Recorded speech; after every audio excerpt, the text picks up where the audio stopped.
Hey Mango, how's it going? Fucking go. I bought her 2-3 diamond chokers because No, she they're right. I loved the spoke for you choke. guys. Damn, that's you know, whatever people are into. Yes, I am playing some Fall Guys today while reacting to content. That way then I can still play my games. Dude, And I've I always don't wanted to have try Fall to Guys. it's a lot of fun. I like it. Oh my god. I wanna see if I can use my controller though. I 80 can. hit it, Sage hit 80. Yeah, you can join, dude. Okay. Or would it be easier because I'm no, it'll probably be easier to use my mouse and keyboard. Oh shit.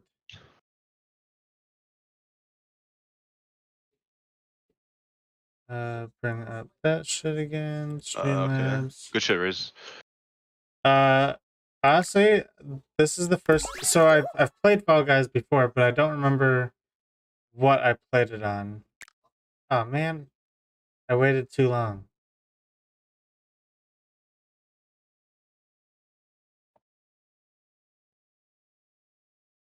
So I don't know if I still have an account on Fall Guys.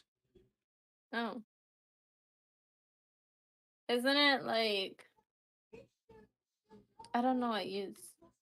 I don't know. It's get to the end of the obstacle course or be the No, last I to know what survive. Fall Guy Okay. is, but Okay. I don't know who makes it. Like who Is Fall Guys free?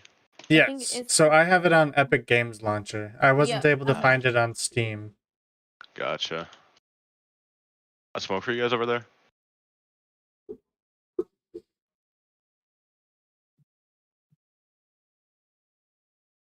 What's up, Mango? What you been up to? Fall Guys. Yes. Did you close that door, Waxy? Yes, I did. They did. Of course they are. And why did I fucking...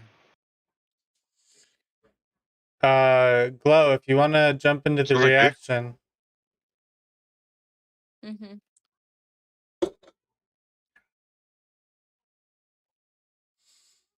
Here, do you want me to flash it on them?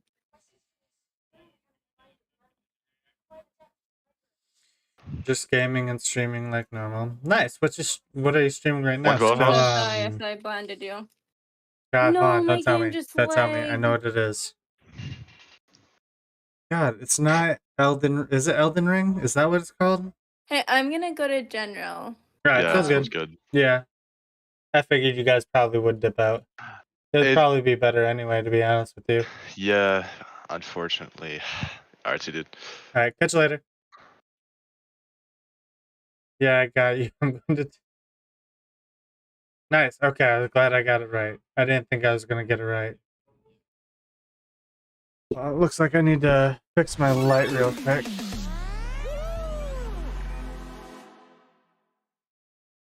Oh, what the fuck?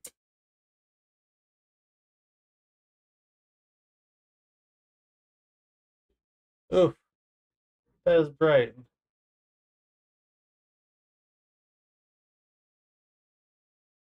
There we go.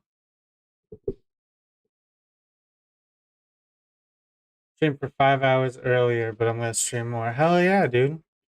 Fucking... I'm glad today was a good day, Glow. Did you stream Elden Ring the entire time for 5 hours?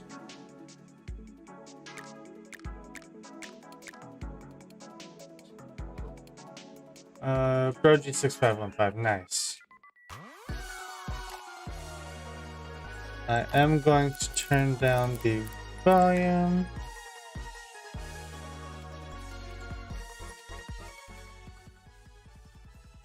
Genshin because they have new... What is Genshin? I've seen it a few times, but I don't really know what it is.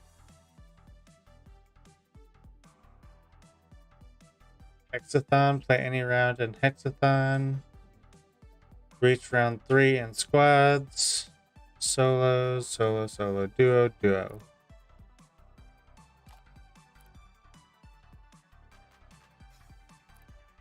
It's free, but I have to get it, I guess. Yeah, I know I had more fucking things on my other account.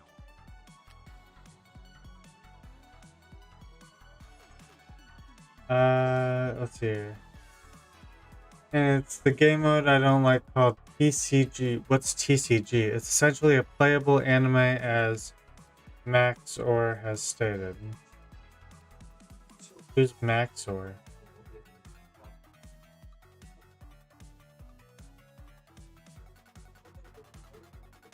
Man, all these questions. So what's TCG and then who the heck is Maxor?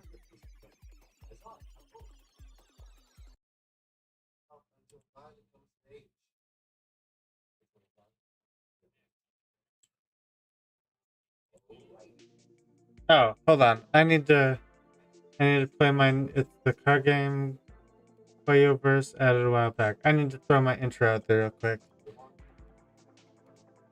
Let's go.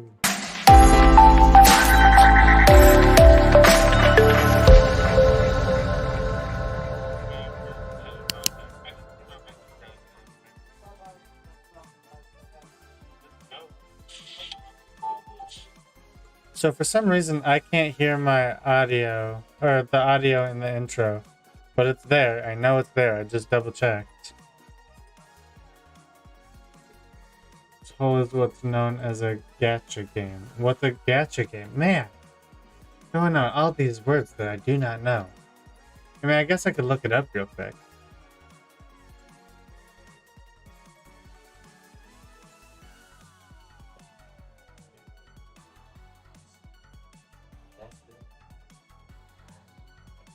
Well, what's your name on here?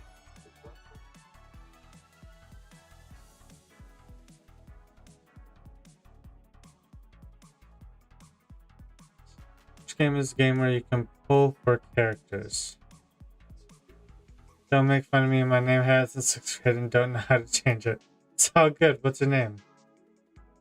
So another dumb question. What does it mean to pull for characters? Like, you literally just get a random character? Which game is a game where you pull for characters or weapons and items? Oh, is it a woke demon?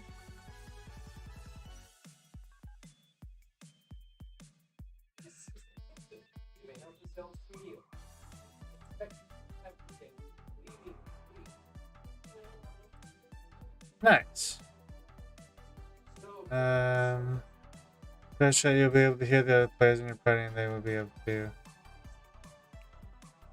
Alright, hold on. I need to figure out the controls real quick. Alright, left, right, up, down, jump, dive. I'm gonna change that. Actually, I should change it to that. Grab. Is that enter? I'm gonna do it as that one. 1, 2, 3, recenter camera, show names. Invisibeans only? What the fuck is an Invisibean? Alright.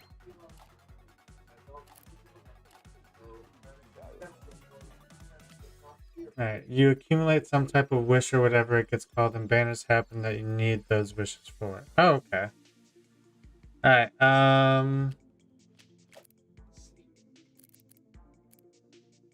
so we're gonna have... Can we choose, like, any game?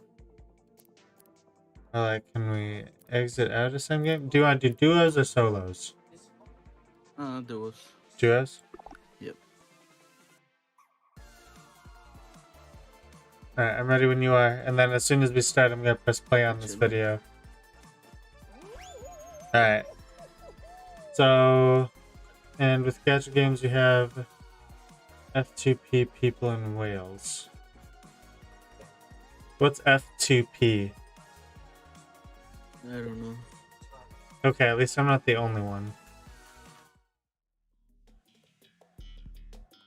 Wales will spend as much money as it needed in F3 to play. Gotcha. Oh, okay, I understand that. So it's a pay to win game. That's what it sounds like. Alright, I'm pressing play. Alphas versus betas. Step forward if you agree with the prompt. men are designed to want to sleep with multiple women? I I'd say overall that's a no. Like I feel like it's gonna be hard to be like, yeah, men and are designed to sleep with multiple women. Like, yes, it happens, but I don't think that's necessarily Yo, we're a gonna design. lose. If anything, I feel like we can grow a stronger connection with one singular person rather than multiple people.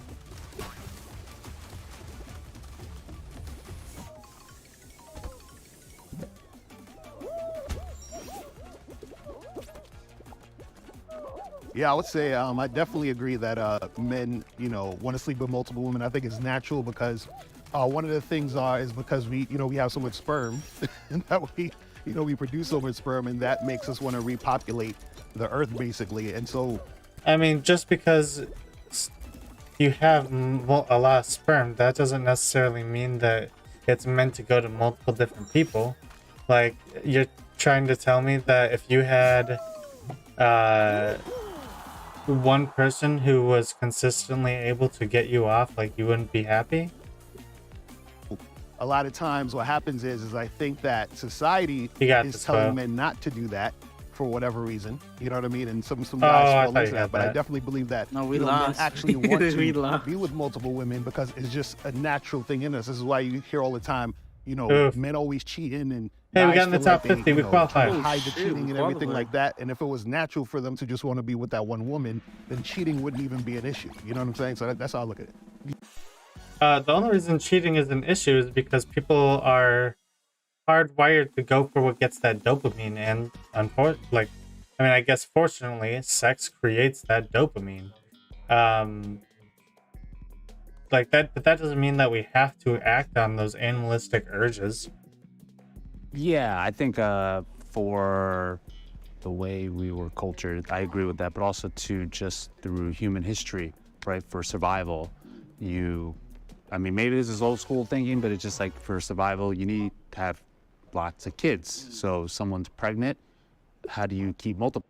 You can have multiple kids with one person. Oh man, I got disconnected from the server. Yeah, same. That's bullshit. Flying, you just more women, right? Not saying it's right or wrong, but it's just kind of the way. I think women even cheat too. It's like 50-50. Yeah, I think women also. So I don't believe it's 50-50. I believe the correct answer is like 60-40. I know it's close, but there's still a big difference between the two. Yeah, my party leader? No. No, I am. I'm gonna ready up again. For booty internet. Yeah, that's what it said for me too. Some, want to do their thing, you know what I'm saying, in some situations, you know what I'm saying? So I don't think it's just men. I think it's a natural, like, I feel like because that desire is there, Sweating on you. It's a natural thing for, if we're talking specifically men, that desire to want to do it is natural in us, so then therefore you're going to want to do it. So I don't think it's a natural thing to just be with this one woman, but at the same time, when I'm with this one woman, I only want to stay with her. It's almost like I'm lying to myself if I just want to be with her. You know what I mean? Yeah, I mean, that makes perfect sense. But the question is that the end point? Is being with multiple women the end point? I'm of the firm belief that it is important to position yourself as a man to have the capacity to be with this man. It won't let you start? Nope. Here, let me try. Oh, what the heck? I just read it up again. I don't know if that's gonna do anything.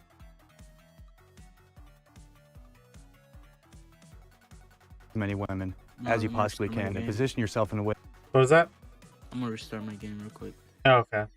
I'm gonna jump into a solo real quick. I doubt I'm gonna get far. Where you understand female nature and you maximize your potential as a man. And that's where I don't necessarily agree that just because there's a deeper desire to continue to do it means it's going to be the most optimal thing for you and your own ability to thrive at the highest level and connect with God here on earth. I was taught not to be with multiple women, right?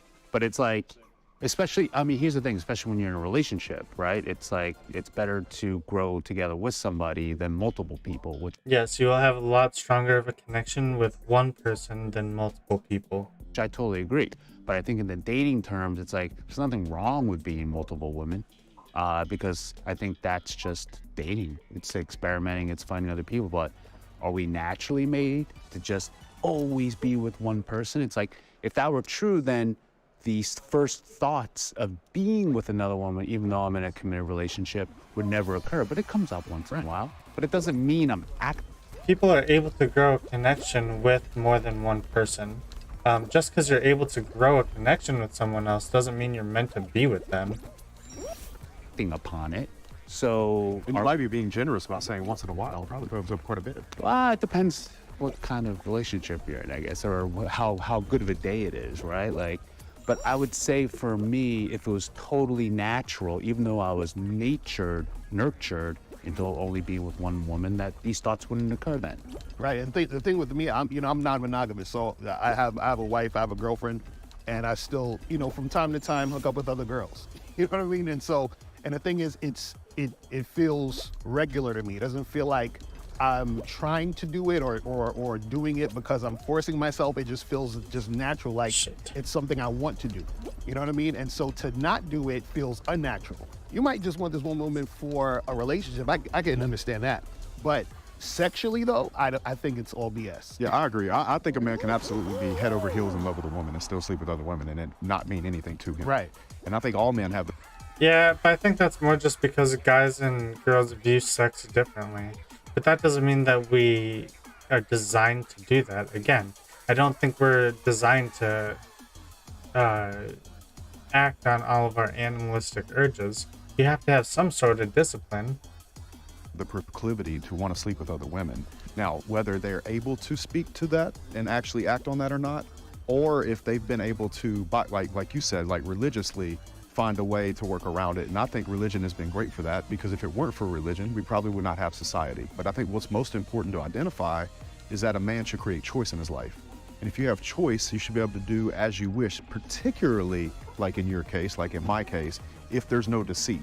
Exactly. It's the lying. That, in my opinion, is actually the overall problem when guys, Just because you have choices doesn't make the the right choice. That's the problem. So when I was growing up, I was under the belief of just being with one woman, right? Like, I was a virgin for a very long time. Then one girl broke my heart. So that caused like a lot of insecurity, resentment towards the other side, right? And then I just became like a man whore for a little bit. The problem is you have guys who are monogamous, but they're monogamous because they're forced to be monogamous. In a way, meaning that they have No one is forced to be monogamous. That's a choice. no choice because they don't have the skill to attract multiple women. And a lot of times they'll use that as virtue signaling. I would never do such a thing. Well, actually, bro, you can't. All right. Can the disagree step forward? Guaranteed, if you can get one girl, you can probably get another. There's nobody out there who isn't able to attract someone to sleep with. Yeah, you might be awkward, but there's definitely going to be someone out there that you can sleep with. You just have to find that person. I remember when I would like go on tour and things like that, my friends would always try to encourage me to like hook up with girls that were on to me, but I wasn't really like into it, and it made me feel like weird, like off, like there was something wrong with me. And now I'm at a point in my life where I feel like I'm only having sex with multiple women, so I'm not weird, so I'm quote unquote normal. I feel like even when I do have sex with these random women, it doesn't give me any gratification. And I know that comes with like random sex in the end, but I know in the back of my mind that like I just like simply don't enjoy this. Like I've been with multiple women and I've been with one woman, and being with one woman is just so peaceful. As far as like telling young men that they're born, I believe that would be because he's able to grow that stronger connection with that one person. Like, if you're constantly just having casual sex and like not actually getting a relationship with anyone, like your life is going to be lonely. born this way and that they should feel this way, it can really not do damage, but just sort of make me second guess things about yourself. Am I normal? Am I weird? Is there something off about me?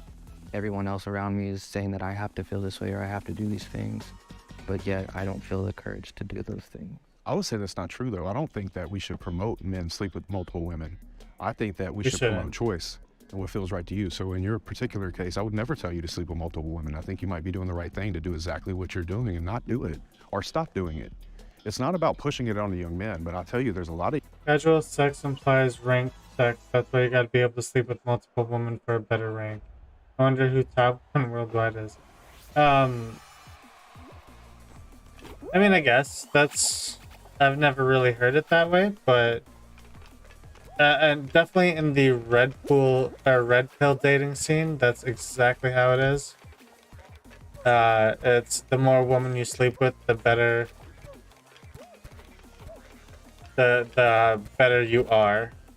The young men that have a demon inside and maybe are really upset and frustrated with themselves because they feel a certain way, and it's like, oh, I'm coming out the closet, I'm straight, you know, or super straight or too straight or whatever it is. I think that it's really going to be about choice, man. So me to you, I tell you, if you don't feel good doing that, man, I wouldn't do it at all. Yeah, I agree. In your situation, well, what was happening, and this is what I think a lot of times what happens is you have guys who will have sex with multiple women because they're trying to fill a void. So it shouldn't be about filling a void. It should be about you actually desiring. So you don't desire to do it, so which is why you shouldn't do it. But there are guys who desire to do it, but then they're suppressing their desire, and then it's not a real thing probably, but like if there's casual sex, then what stops ranked?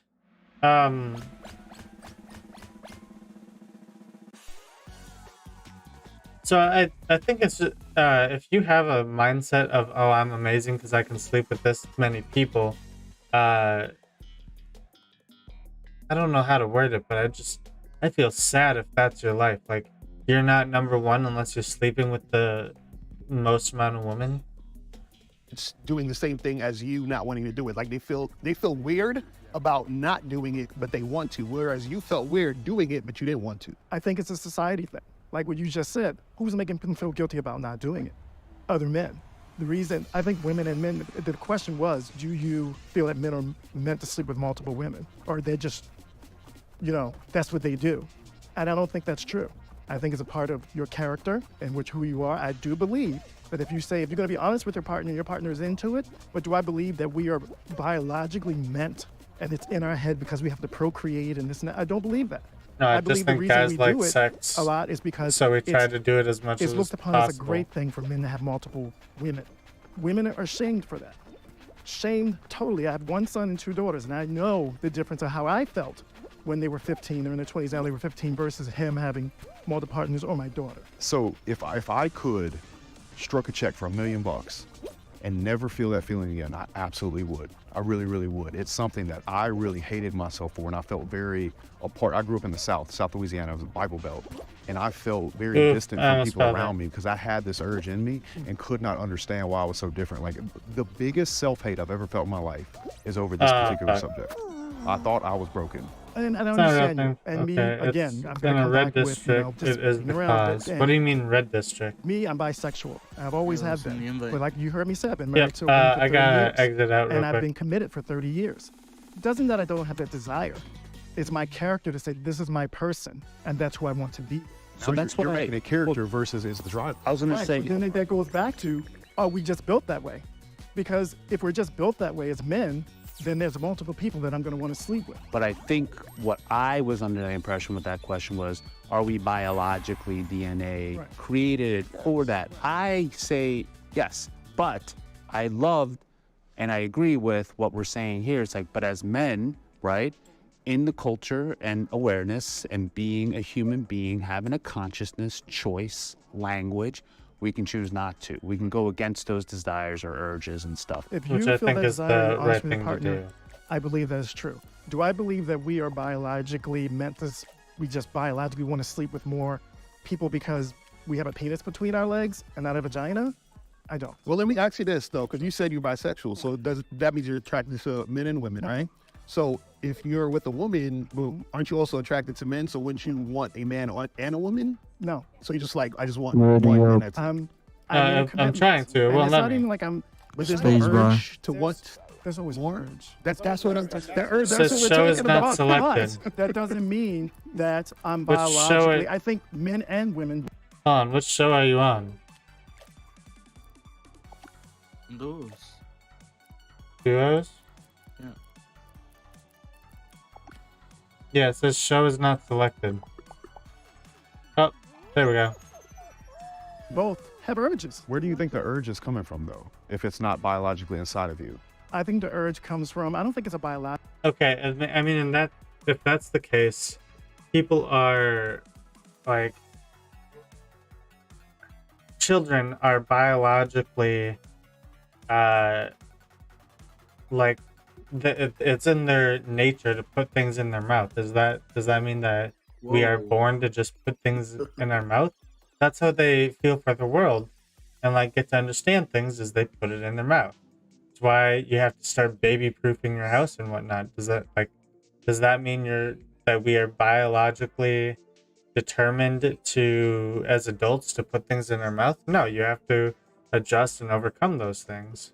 Logical thing. I think temptation, not urge. I think But the urge creates temptation, no? But is temptation bad? Like you say it in a way that's kind of like temptation. I don't think temptation's bad. I don't think it's a thing of all. Then that goes back to all of us. Then all of us are meant to sleep with multiple people. So then that's just a whole different society thing. But it's not just. The question was, as men, are we? And I don't think so. But regardless, I think it's important to understand. 'Cause I think we are, and if we can come to terms with that, we can begin to move past it if that's what we desire. But if we reject that idea that it's not natural, then we can't move past it if that's something that someone wants to do. But do you agree it's just men?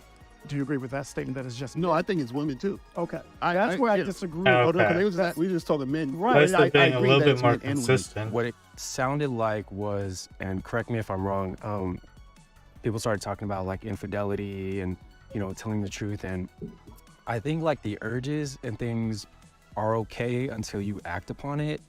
And that's when both adults just have to have a conversation about, you know, this isn't working out for me. I still want to, you know, sleep around or whatever you want to call it. It sounds like some people want to have their cake and eat it too, which I don't necessarily agree with. But I think just as long as all parties involved have an understanding of what they're getting into, I don't see the issue. I mean, honestly, I don't think I could say it any better than he did. Which I feel like most of us or all of us kind of agree upon that in the end, it is a choice that like, if you want to be in a poly like relationship, that's fine as long as everyone's in agreement. Obviously, don't, you know, be in a monogamous relationship and then, you know, like single-handedly choose to, you know, sleep with other women without telling your partner. Like that's when like issues arise. Hi, this is Ragini, the director of this episode. You can now stream your favorite episodes of Middle Ground on Spotify whenever you like. Please like this video if you enjoy watching it and subscribe to our channel. Now, let's get back to the video. Submissive women are more attractive than dominating women. So I do not agree with that. I've had submissive women and I can't do it. I need someone to be able to take charge. Like, I need someone, this is the oldest meme I can think of, but it was literally, I need someone to be able to tell the waiter that I ordered French fries, not mashed potatoes, and it's not gonna be me. Oh yeah, for real. Oh, hell yeah. You know. Oh, I love, by the way, then. That shit was taking forever. Yeah, I saw that. Listen, my shirt says submissive women are sexy. Okay, so. Yeah, it's true, man. It's true. Look, I think one of the most beautiful things about love is being able to fully take care of a woman in every way, whether that's emotionally, protecting, providing. I think it's socially, like, because of how men are grown, or how they are raised, they are mentally told like you need to be the provider, but that's not true. Like, I mean, what is it now? 50% of relationships the female is the breadwinner in the relationship. Like, yes, it's nice to feel like you can provide, but if you don't have to, then I don't really see the purpose of it. Everything about that, like every fairy tale that was ever written for all of time, was about a man saving a woman from a castle and a dragon, right? Or some sort of scenario like that. And I think that's absolutely beautiful. And I have nothing against women being empowered, but I do feel like the happiest women in the world are the ones that look up to a man and that he can fight every day to love her and love his kids and his family and provide and be that source of something to actually look up to. Like, I believe a woman can admire a man and it's very, very, very healthy. Am I saying that somebody that doesn't do that is not a man? No, I would never. But ideally, the relationships that are going to work, the relationships in, let's say, the 30s, 40s, 50s, or whenever, you know, we were having new. So yes, in the 30s, 40s, 50s, when women weren't able to work, yes, you had to have more submissive women, because otherwise it just meant the relationship wasn't going to last. Because imagine being the breadwinner of the relationship, going home, working, paying all the bills and all that. But in today's age, when you're able to like split everything 50-50, like you don't need to be the breadwinner, you don't need to be the dominant one. Like, it's okay to be submissive. Nuclear families stay together before we went off the gold standard and inflation pushed everybody to have two people have to have a job. Yeah, dude, I do. I think those relationships are much. Are you not in the same game as me? Did you? What happened? Who? You, Glow. Oh, no, I'm on Valorant. Oh, okay. You ended up switching games? Yeah, that shit was taking forever. Gotcha. Okay. Just the new update fucked it up. That's why I don't play no more. Gotcha. Makes sense. All right. Happier when the man can lead a house and be proud of going out and going to work every day and fighting for his family. Yeah, I do.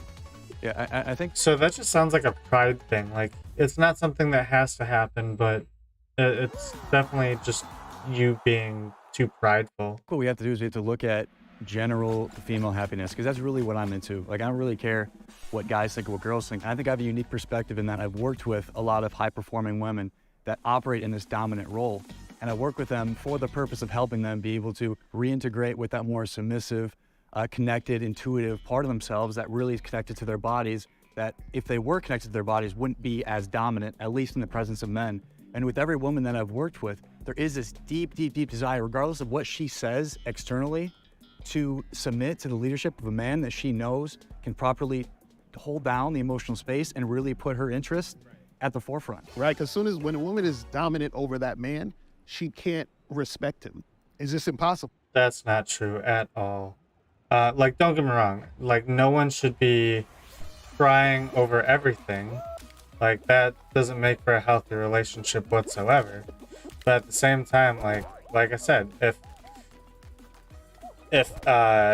me and Nicole were to, if one of us were to just be crying hysterically all the time, like, I don't think either of us would find that attractive. Like, it's all about emotional stability. You can have emotional stability without being... Ah, shit. Hold on. You can have emotional stability and still be the submissive one in the relationship.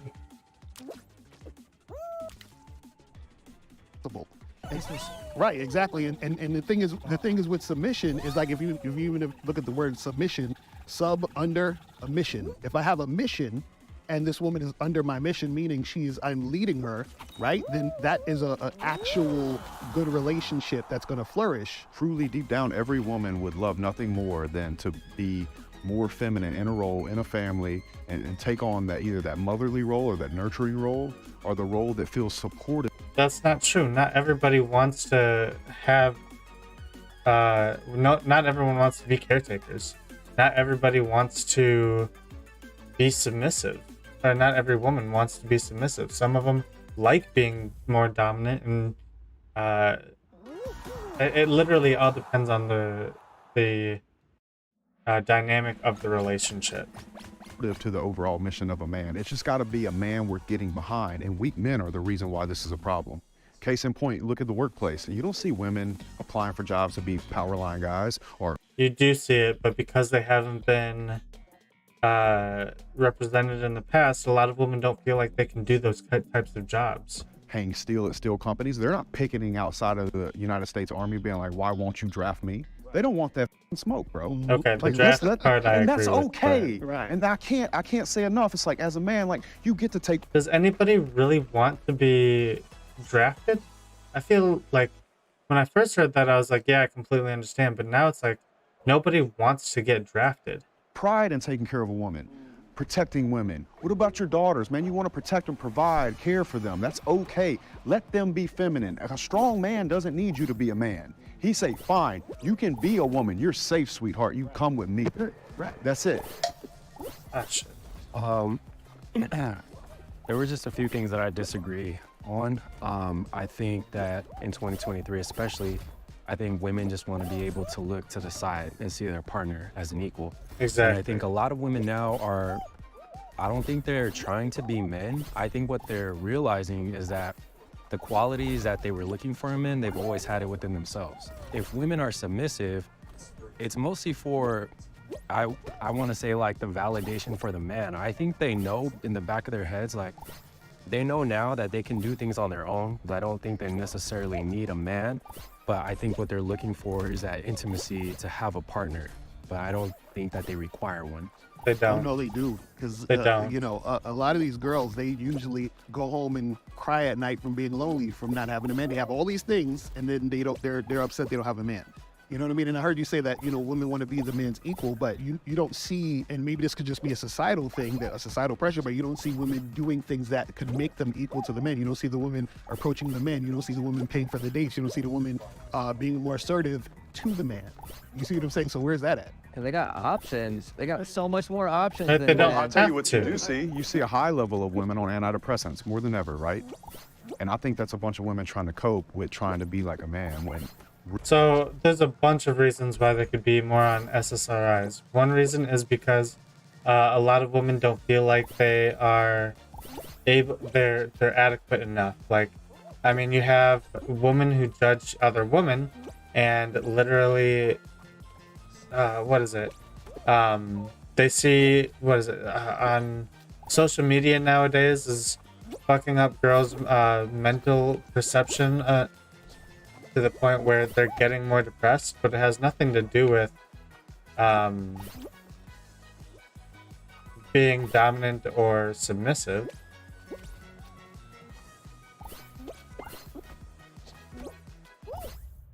Damn it. Really, let me ask you a question. Are you more attracted to a woman that has a high-paying job or to a woman's beauty? That doesn't matter to me. It does matter. It does matter to me. Neither matters to me. All I care is about their personality. As long as they have a good personality, I'm down to date anyone. Well, have my significant other, but you understand what I mean. You could, but I would like to say a mother figure rather than a woman. Absolutely not. But I would like to say that you're saying that definitely a women, mother figure. You know, have a over higher, else. you know, antidepressants, but men, I'm a social worker, so men 1 out of 10 are more likely to experience depression, but more likely to go undiagnosed and not seek therapy or help. So I do think, and women also, you have to consider the fluctuation in hormones, pregnancy, because that can alter, you know, their mental health. So I think that's kind of a moot point, but I feel like, you know, I'm not looking for a mother figure, I'm looking for an equal. So I feel like with, you know, if we're saying that women, you know, they're like going home crying, looking for men, I think it's also that societal pressure that tells you at the same time you have to have multiple women. They're telling the women you have to have that one man, that husband by a certain age, have kids by a certain age. There's more pressure on them than there is men. And for, you know, lack of a better term, I think men have gotten off a lot easier because women have so much pressure and they get judged more harshly than men do for talking about back then when men used to go home, bring home the bacon or whatever, you know, the domestic violence rate was pretty high during that time. And I'll also say that for people of color, we never really had the luxury of working one job. So my parents, you know, their parents before them, everybody always had to work, man and woman. So there was always that equal opportunity for them to be able to see that they could do it together as opposed to put that one pressure. And I also would like to ask, if you guys find submissive women more attractive than dominant women, is that because it makes you feel more validated as a man, or is there something there that you feel like feeds into your purpose as a man? Yeah, well, it's a balance. If I'm a dominant person, I need a submissive. If I meet a dominant woman, we're gonna butt heads. what if that changes? Like, what if she grows? Because I would love everybody to be able to grow throughout life. What if she starts becoming more dominant? Is that like a... Are you saying if she starts becoming more dominant in a relationship? More dominant or equal to your dominant? Oh yeah, she's gone. She's finished. We're done. And see, that's my thing. Like, look, I got children. I don't need somebody else to take care of. And I love your thing about, you know, the Prince Charming and everything. But you know what I need? I need a badass woman who can match my badass energy. I work with my wife, and I'm gonna tell you, I take care of her, she takes care of me, and she's badass. And that's what I'm attracted to. I don't need a submissive that I have someone to take care of. And then it's fine, you know, if she goes through that, then I'll be there and I will take care of her. But I'm not looking for somebody, another child to take care of and have to dominate and tell, you go over there, this is where we're gonna go to dinner, this is where we're gonna do that. No, that's why what he was saying, I was gonna bring that fact up too. A lot of men are depressed because they're putting on this shield of I have to be the leader, I have to do this. And you know who? Yeah, I definitely agree with that. A lot of men are probably depressed because they feel like they have to enact a certain role. And if they don't go with that role, then they feel like they aren't enough. Yeah, I agree. Derek definitely is more right on this. Who goes to get help first? Women. Okay, that totally makes sense. I think if we're talking about men not ever dealing with their emotions, it makes sense for this argument that you guys are talking about. But I'm a firm believer. I have gotten a lot of therapy in my life. I've done a lot of things for myself personally to resolve my own internal conflict. Okay, so it's a job of alpha men. A real integrated alpha man has the capacity to understand what he's feeling, why he's feeling the way that he is, articulate in a way that is productive to the dynamic. So a real man is someone that understands himself deeper at an emotional level, has taken the time to do that so he can show up as a rock, not so he can show up more emotional. Problem is that if you're super emotional, we talk about the whole thing of being submissive or dominant, your woman is going to dominate you because you're so emotional. Emotionally unstable. Yeah. Let's say that. It's emotional. Let's Right. stop using emotion. Again, it's all about the stability of your emotions. Like, no one wants to be with someone who's crying consistently and like over every little thing. But at the same time, no one really wants to feel like they have to be overly, or they can't cry. No one wants to feel like they can't cry about anything at the same time. Like, it's all about finding that balance. Let's start using emotionally unstable. Right. Since you're so emotionally unstable, she's going to dominate you, and then she's going to lose respect for you, and that's going to teeter the waters of the relationship. So, I mean, you guys know dominatrix exists for a reason. And by the way, I used to personal train at dominatrix. You guys are their clients. Not me, cowboy. I'm being serious. Like, it's a very hidden thing. I used to date them. High positions of power, very alpha. But like, here's the thing. I think you guys put a little bit too much pressure on yourselves. It might be a societal thing. I've dated submissive women before. I find them highly annoying. Sometimes I just want somebody to pick a choice. I like her places. She's got better taste than I do when it comes to that kind of stuff. So please go ahead. We do butt heads once in a while because she is dominant. But does that mean she lost respect or attraction for me? No, not at all. And trust me on that one. So I think it does depend on your energy. You have a very high one, right? Maybe it doesn't mix well with somebody who also has a really high dominant energy. I'm not saying that's wrong because they exist for a reason, submissive people, right? But I just think for me, when it's very submissive, I don't find that as sexy. I find that annoying. But see, and that makes sense. And the reason why, see, what happens is the more masculine you are, the more you want the woman to be submissive. The more dominant she is, then the more. I don't know. I think I'm pretty fucking masculine, dude. Again, I don't agree with that either. There's plenty of masculine men who want a woman who, for lack of a better term, knows what she wants. And I don't want somebody that submissive. I'm saying that in that moment you're in your feminine, but go ahead. If you and your wife have like a conversation about a disagreement, and then you guys like a healthy conversation, and then she ends up being right in the situation, would you consider her dominating me? No, I consider her right. So what's your definition of like dominant? Like you always have to be right? No, it's not about right and wrong. It's about who's running the show. So by her being right, is that not her? No, that's just her being right No, in that that's- conversation. has Yeah, nothing to do with a it. good leader would allow someone else to be right. A good leader doesn't have to be right. He wants the team to win. In fact, I'd call a man insecure if he wouldn't allow a woman to be right on the subject she was clearly. I like that. I do like that. And, you know, it goes back to the question of, like, what do you find more attractive? That's what we're talking about. Yeah, it's a That's what preference. remember. What's a preference? It's a preference. One of the things you said is, like, when you and your partner or girlfriend get into something and it's, like, a little heated, like, I get off on that. Me, I totally don't get off on that. Like I don't need any back talk. I don't need any lip. I don't need any attitude. It's my way or the highway. Like I don't want none of it. Didn't even have a conversation in the first place about the disagreement. You're not having No. So you just do it. So like, if you're not able to have like, what happens when, because you're so dominant, you disregard everything she says, and then you end up being wrong? Are you gonna sit there and be like, oh, I was wrong, but I'm the dominant one, so who cares? To be challenged. You don't have to be challenged. That's okay. Like no back talk. I'm right. That's a different thing. If we're talking about a topic and she's right about the topic, that's just how us talking about the topic. An opinion of yours or things that. No, I'm talking about. Agrees with. If you're making an opinion, you're saying you want no back. No. I'm not talking about opinions. I'm talking about decisions. So we can have a conversation about a topic, but when it comes to a decision, the final decision is mine. Let me change my word. If we're to have a healthy discussion about a decision, which she disagrees. She says I just. Right. She says, so if we say, hey, she wants to do A, B, and C. And I say, no, I want to do D, E, and F. Right? We're doing D, E, and F at the end of the day. Now, I will listen to what she says. And if I think A, B, and C sounds better, then I say, okay, yeah, let's do A, B, and C. Because that sounds back talk in the first place. No. That's even entertain the conversation. No, that's what I'm saying. If we're having a conversation, that's cool. I'm saying the final decision, though, is mine. So you can speak your mind, but at the end of the day, I'm making the final decision. So it's like, that just sounds like an unhealthy relationship. If you can't figure out how to compromise, why are you even in the relationship? It just sounds like you want a child. I'm gonna let you talk. Yeah, let you talk. Yes. In the end, I don't really care. I'm gonna do what I want. I said I care. I do want to touch upon One more thing with like let's clarify submissive. Let's not get that mistaken between incompetent. Like submissive does not mean incompetent, and I think you might have been talking about women that could be incompetent, where they don't have the capacity to take care of themselves at all or make any type of decision. So I think there's definitely a difference in how she shows up in the relationship compared to being able to make decisions in her everyday life. Sure, but he doesn't want them to make decisions. No, I didn't say I didn't want them to make decisions. I'll say, no, your decision's the final, no matter what. Some of the strongest women in the world right now are sitting in submissive roles because they're strong enough to think for themselves and do what they feel good in their heart. Because there are women that do want to be submissive naturally.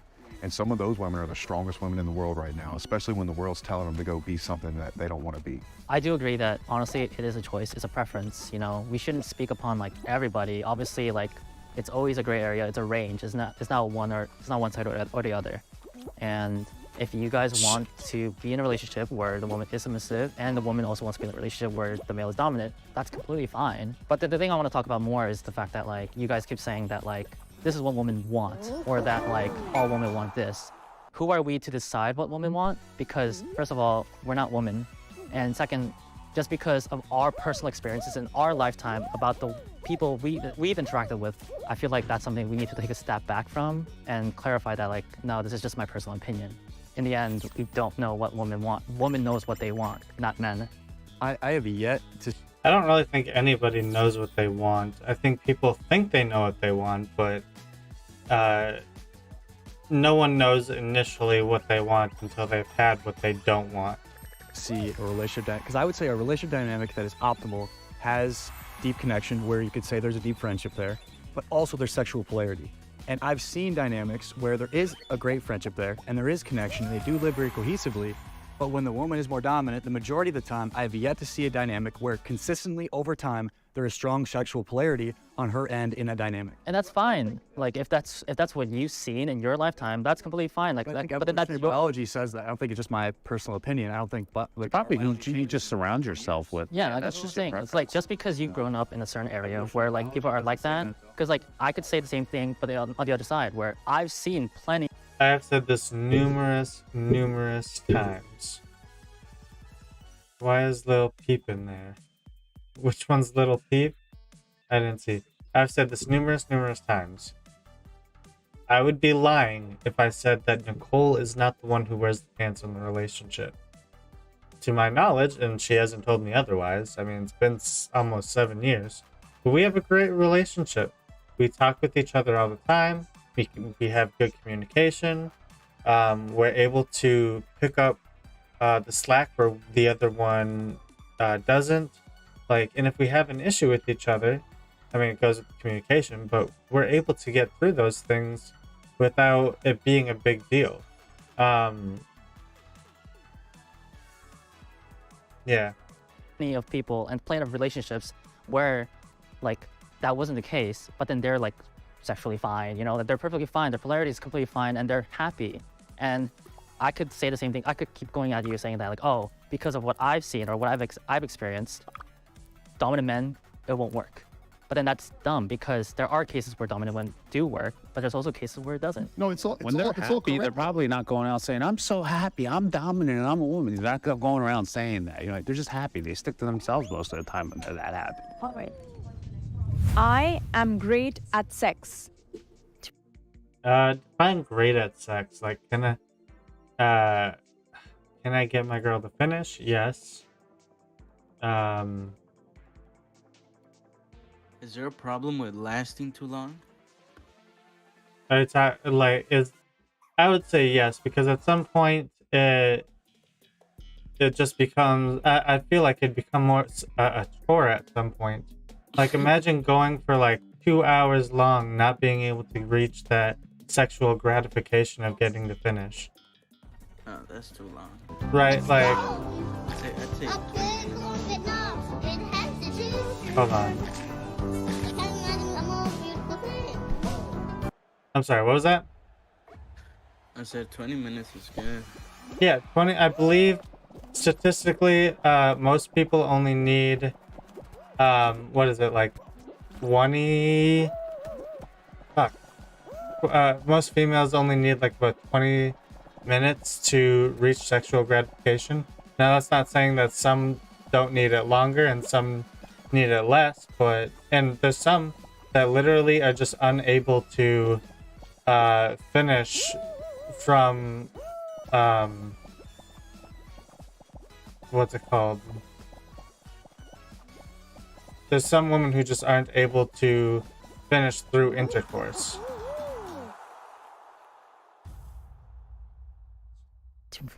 Dude, I'm like a fucking tank. I mean, I have a lot to learn. 20 minutes, and then I gotta take like a 2-hour nap. You're not able to go rounds? I can, I just... Yeah, I understand. See, I'm always wide awake after. I think it's called something, man. I don't know. I'm always wide awake after. I'll go for like 20 minutes, and then I gotta take a fucking nap. I understand what you mean, though. Prove it. right now. Bro, this was a chance to redeem yourself. No, I know, but it's just... All right. Actually, I'm gonna go back.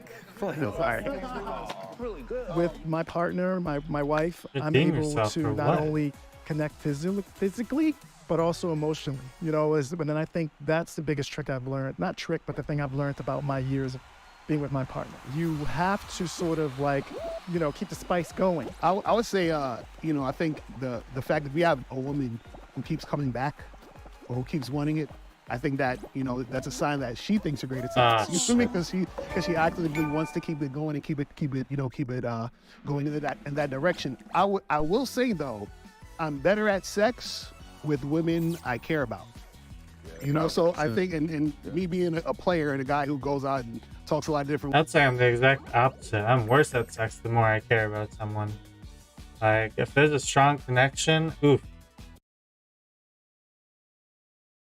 Women, you know, if with my girlfriend or like my wife or whatever like that, sex would be great. With the other girls, it can still be good, but I know that I don't really put in that much effort because it's almost like I'm masturbating with someone. And eventually, you know your partner's like comfortability, what they like, what they don't like, and things, and that's how you make sex a lot better. What was that? That's a little peep right there. Oh, okay. I understand what you mean now. Instead of like sleeping with 1,000%. Plus, you love them. Right. Like, so you knew if you were gonna die today and you could have sex with one person before you die, it would be that person. Like, no matter what. Like, you could have every supermodel, every movie star, everything. Like, fuck all that. Like, I want that person. Focus so much on like what they like as well, you know, like you're kind of there to like pleasure them, you know, because you care about them so much. Right. Which is why like you would hyperfixate on like what do they like, what they don't like, and you can easily like adjust yourself and put in effort for that person. And like, for instance, it's so true that you said that, because my wife and I, we have this thing we call the love menu. Okay, you know, why did we invent the love menu? We invented the love menu because we have 3 children, and they're only 2 years apart. They're in the mid-20s now, but you know, think about it. 2, 4, 6 at home, and I'm working, and she's doing her thing. So we found that in our young relationship, sometimes the other person might be tired and like turn, but that's hurt feelings. That makes you kind of do this type of thing. So what we did is we come up with a love menu of like, here's the appetizers. I might not be ready for the full course tonight, but here's your appetizer because I know you like this, or here is your dessert, or here's your main course meal. And we broke it into those things. So when we do come to each other, we need that connection. It's not just like, I'm tired, I don't feel like it. It's kind of like, well, what's going to happen? We got a full course meal tonight, or we're just going to have some appetizers. And that's kept it spicy for us. And also, like you said, making sure we're pleasuring each other. It's not just wham, bam, thank you, ma'am, I need to get my rocks off. But like, you know, how are you feeling about that? And how are you feeling about that? Because when you're in a long-term committed relationship, you have to do that or it dies. Right. And I love that. I love that you talk about the amount of intention that you live with in regard to making sure that you're always evolving with it, always making sure that it's spicy. You just care. I think. I'm guessing that a bunch of people got super insecure about this topic because my viewership dropped from 4 to 2. If you have a genuine care for the other person that you're involved with, then maybe Yeah. you're not great right then and there, but it will eventually develop into being something that way. So I love that care that you've demonstrated. Well, I'm interested what you had to say. You've been very quiet on this one. You're usually like... All he said was, look at the receipts, you know, and he knows it. And look, and that's a very important thing, right? Is so I think that as a man, I hate to say, actually I don't hate to say, that you should come in confidently. And I do find by and largely, it's kind of like you could have the alpha beta argument. I do that thinking coming in kind of in a dominant way. There's a reason 50 Shades of Grey is so popular. There's a reason it's the most read book of all time. There's a reason there's deep. But yeah, it's the most read book because men would rather see their porn, women would rather read it. Tell him, and I think you can say so much to a woman in sex without saying a word. You know what I'm saying? It's about how you touch her, how you have your hands on her, the way you take over her in that way. And that's okay. Just knowing and seeing that expression and seeing things that happen and as a result of that is enough for me to know where I stand on the subject. The only thing I disagree with you about is I agree with that energy, that take control energy. And I think one woman does love that. But sometimes my wife likes to take control, and I love it. Well, get up there, girl. Get up there, girl, and do what you got to do. You know, like I'll put my hands behind my head too. Yeah, cowboy. Hey, don't worry. Yeah, but by and largely, yes. And then when she wants to, but even when you're on bottom, man, you still doing work, bro. It's all about dancing, bro. I don't want to get naked, but I have sex tattooed on my chest. That streams insecurities. It's right here on my rib. Okay. All right. And it's like an old one too. Not even like a. I think the biggest thing I've ever heard from my sexual partners is like, "Wow, you really caught me off guard," and I think that's like a big part of it. So is this like an argument with myself? Tell us why you're terrible at sex. You missed it. He stripped. No, I did see that. I saw that. I disagreed because I just feel like it's such a typical conversation and belief that every guy believes are great at sex. And to be real, when I talk to my girlfriends, none of them have good sex with guys unless it's, like you guys said, your partner. Then you can get back. So I think as long as you're able to communicate with your partner, like figure out what they like, figure out what they don't like, be able to read their body language, you can be good at sex. It's the people who are just like, I gotta go in there and go as fast, as hard as possible. Those are the people who are bad at sex. Better at it, right? And you know what they like. So that's what I mean. Like, I think I'm great with my girlfriend, but if I was to generate and say like, I'm great at sex, I'd be like, oh, I didn't, almost every girl I slept with before probably never even got off really. But to say like, I'm great at sex, I can bring a dildo in, like, it's just like, I mean, I'm nothing against that. Like, I like all kinds of things. I didn't mention a dildo. Why'd you look at me like I was wondering why you said that. No, I'm just saying though, like. You still looked at him. You look like the type. No, I'm kidding. I didn't mean that.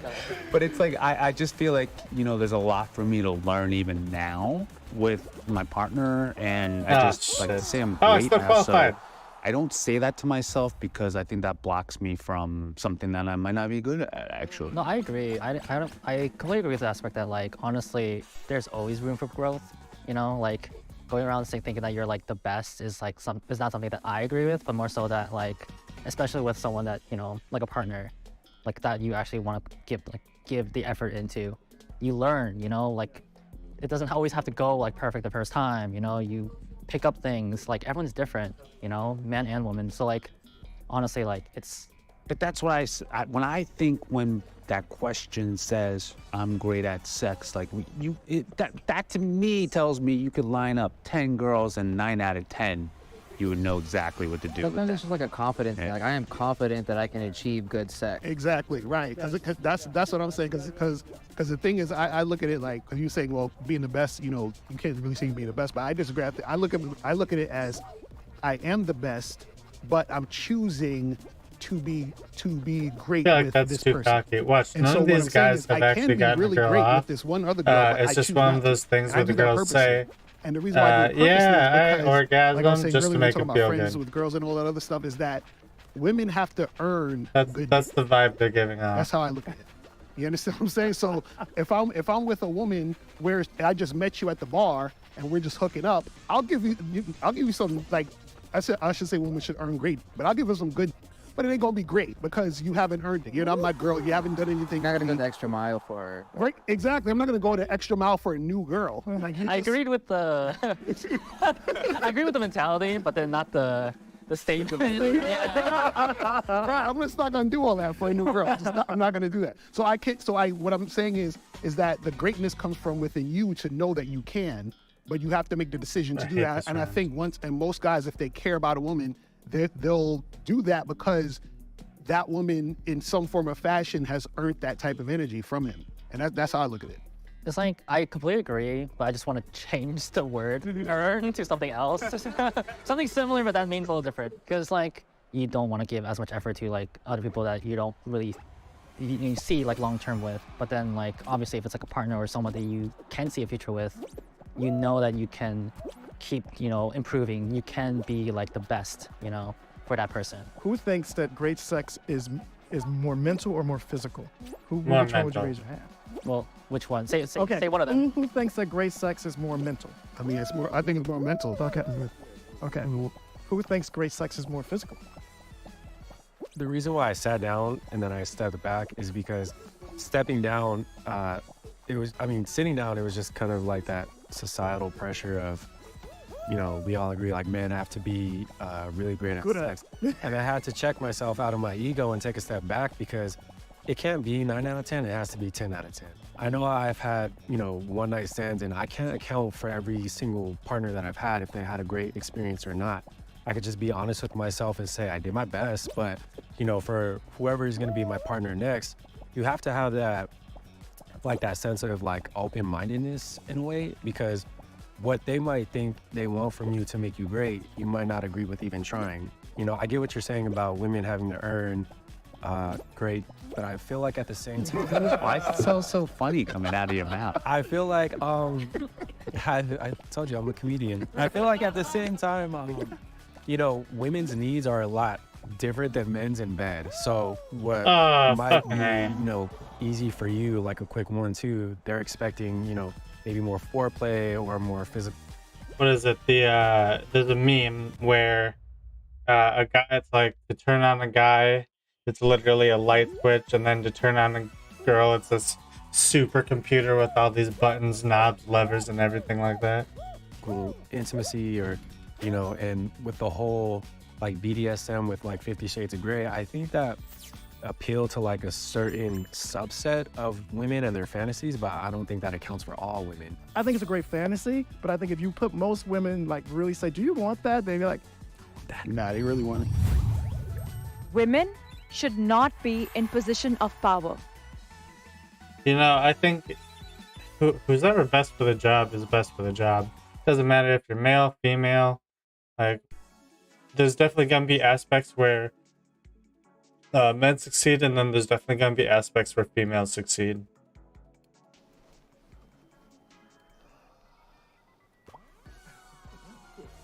Game over.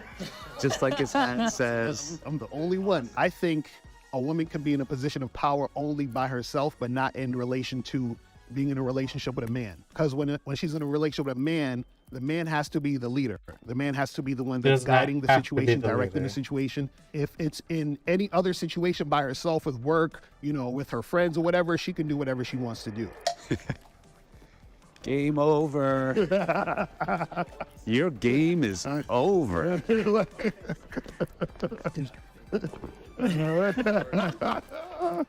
I first want to ask, because there's a lot of like has to, have to's, but like not really a reason behind it. Like, can I ask, like, what's your reason behind like why a man has to be in the power, like in power? Why can't a woman be? Power is such a weird word. I'll say more like the leadership role. And the thing is that a man has to lead a woman. He has to guide a woman, because what happens is that when it's the opposite, when a woman is leading that man, she usually loses respect for him. When she's in a relationship. Again, I don't find that true. It sounds like this guy wants a child, someone who he can boss around. He can say, this is what we're going to do. Like, it doesn't sound like he wants an adult at all. With a man who is, you know, under her, who's submissive to her in a lot of different situations, then she starts to lose respect for him because she's looking for a man to lead and guide her. If you notice, they have sex with the bad boys, but then the nice guys get tossed to the side. You see, like, why is that? Well, if you look at them psychologically, they have past traumas and issues probably. But like, look, there's women for you, right? I mean, like, you're on a different scale, what I would say. Some women want a guy like you because they don't want to do anything, right? They don't want to take that position. I'm around a lot of women who don't want that. They're in positions of power, not just in work, career, at home. I know a lot of them. I do business. I find women much more pleasant to do business with. But when you're talking about maybe being at home, I don't know. It's just like, I think when you get into your part, your end of the pond, it can get a little bit mucky. You know what I mean? And I don't really subscribe to that as well. I heard you say you were from New York. I lived in Manhattan for 30 years as a fashion designer in the heart of Manhattan. She was working as a fashion editor. I held it down with the 3 kids. I was the one bringing the money home. I was the one if you guys disagree with me at all, make sure after my like, son, you my can youngest voice went it. back to school. She Like, went I'm back not to gonna work. be I upset in always any wanted to way have my just own because you disagree collection. with me. She was like, you should do that now. So guess what? She had the job. She paid the bills while I was building my company. So I could be strong in our relationship and be a man in our relationship, but I also got to know what it means to have a partner next to me, and not someone that I have to lead. Well, I think it's really, really important to specify what leading means. And so right now we're talking about, you talked about, okay, we do the chores. Sometimes she pays more, sometimes I pay more. I think it's looking at a really superficial level. I think what you look at in a relationship when you look at leadership and the one that is following per se is who's the one holding down the emotional space? Like, who has the capacity to show up as the rock the majority of the time in a dynamic? And if that is the woman, I believe, for the most part, the polarity gets thrown off and there will be a deficiency in the sexual attraction that she'll have for you. If you are more excessively emotional and unstable than your wife, I do believe that's going to lead to issues in the relationship. A man's job is to be the mountain that a woman's emotional waves crash into. Like, straight up. So women are always going to be more emotional than men. Men should be the stable ones. Men don't need to be crying. Well, okay, so people always use this term emotional. Like, yes, females get sad more often, but guys get angry more often, and anger is an emotion. In front of women, and ideally they're not splitting chores, and I don't mean that disrespectfully, but I think that if a woman cannot look up to you in some way, then she cannot respect you, and if she cannot respect you, she cannot love you. I totally disagree. Yeah. I will agree that there has to be respect in the the only reason relationship. I didn't come sit down is because I have some really, really good women in leadership roles in my businesses, and they are absolute leaders. Now, they might lead under me, but I think they stand alone as leaders, and I respect them enough that I would never come sit down over that particular statement because it's too vague. But in the relationship, yes, sir, I do agree that a man should be the leader. He should be the breadwinner, and he should be the one solving all the problems out in the world and emotionally at home. I'm glad again that you two say for work it's fine, but when it comes to our relationship, I got to be the one to wear the pants. And okay, let's not say pants. We'll use the person's word. I got to be the mountain that her emotions crash into. I hate to tell you guys, we can be very emotional too. And I know there's a lot of guys in my 55 years that are way emotional than some of these women out here now that are taking charge. So I think that's... No, I agree with you. I agree with you.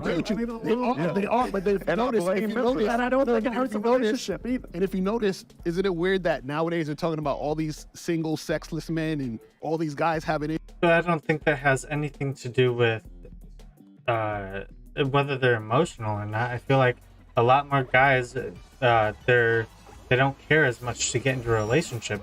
They have porn literally ready at the fingertips. Like, a lot of women, I'm sure, or a lot of men, I'm sure, like, probably feel like, why the fuck do I need to get into a relationship? If I want to get off, I can just use my hand. Or hookup culture is being a lot more normalized nowadays.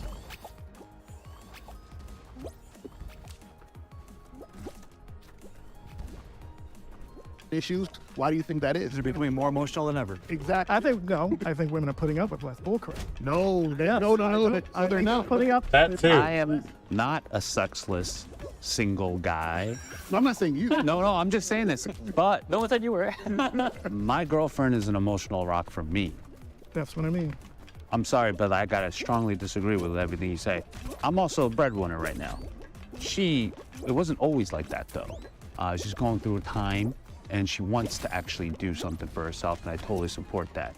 But when it comes to an emotional, whatever you just said, that analogy, look, I mean, I think that's the problem also with a lot of toxicity that goes on, because some men, a lot of men have emotions, you don't know how to express it, and then it turns into this opposite toxicity. How do I know this?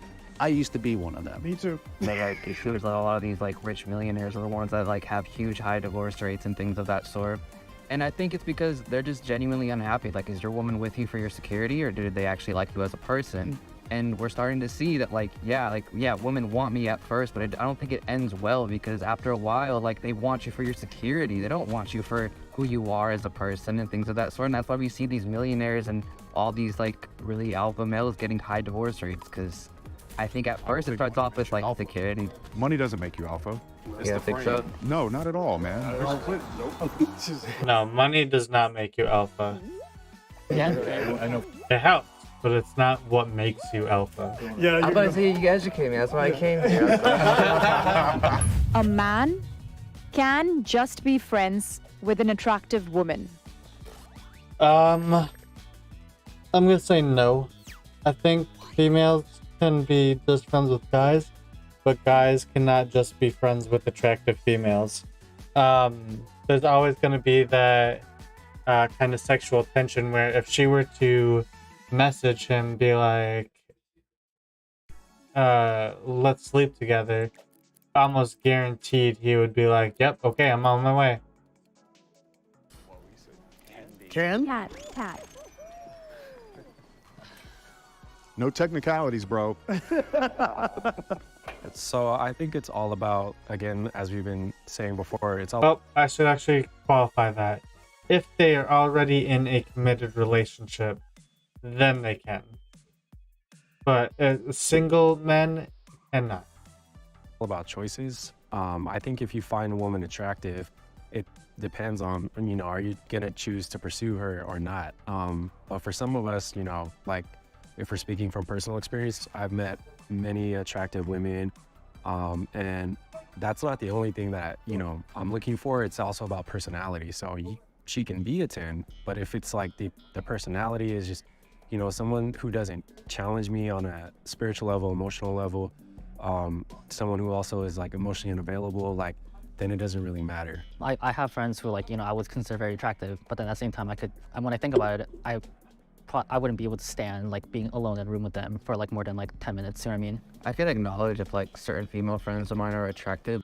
You don't need to be in the same room with them for long periods of time in order to sleep with them. But doesn't mean I'm like sexually attracted to them. And it comes to a point where like I see them as like sisters or just such close friends that even like the thought of them naked like grosses me out, because like I just don't see them that way. I see them as like very close, like almost like family in some cases and things of that sort. And you know, sometimes like you grow up with certain women and like you see them as like a sister, or you see them as a close friend, and you just grow up and you don't see her like that. Fundamentally, what's natural and what is possible, I think, are two different things.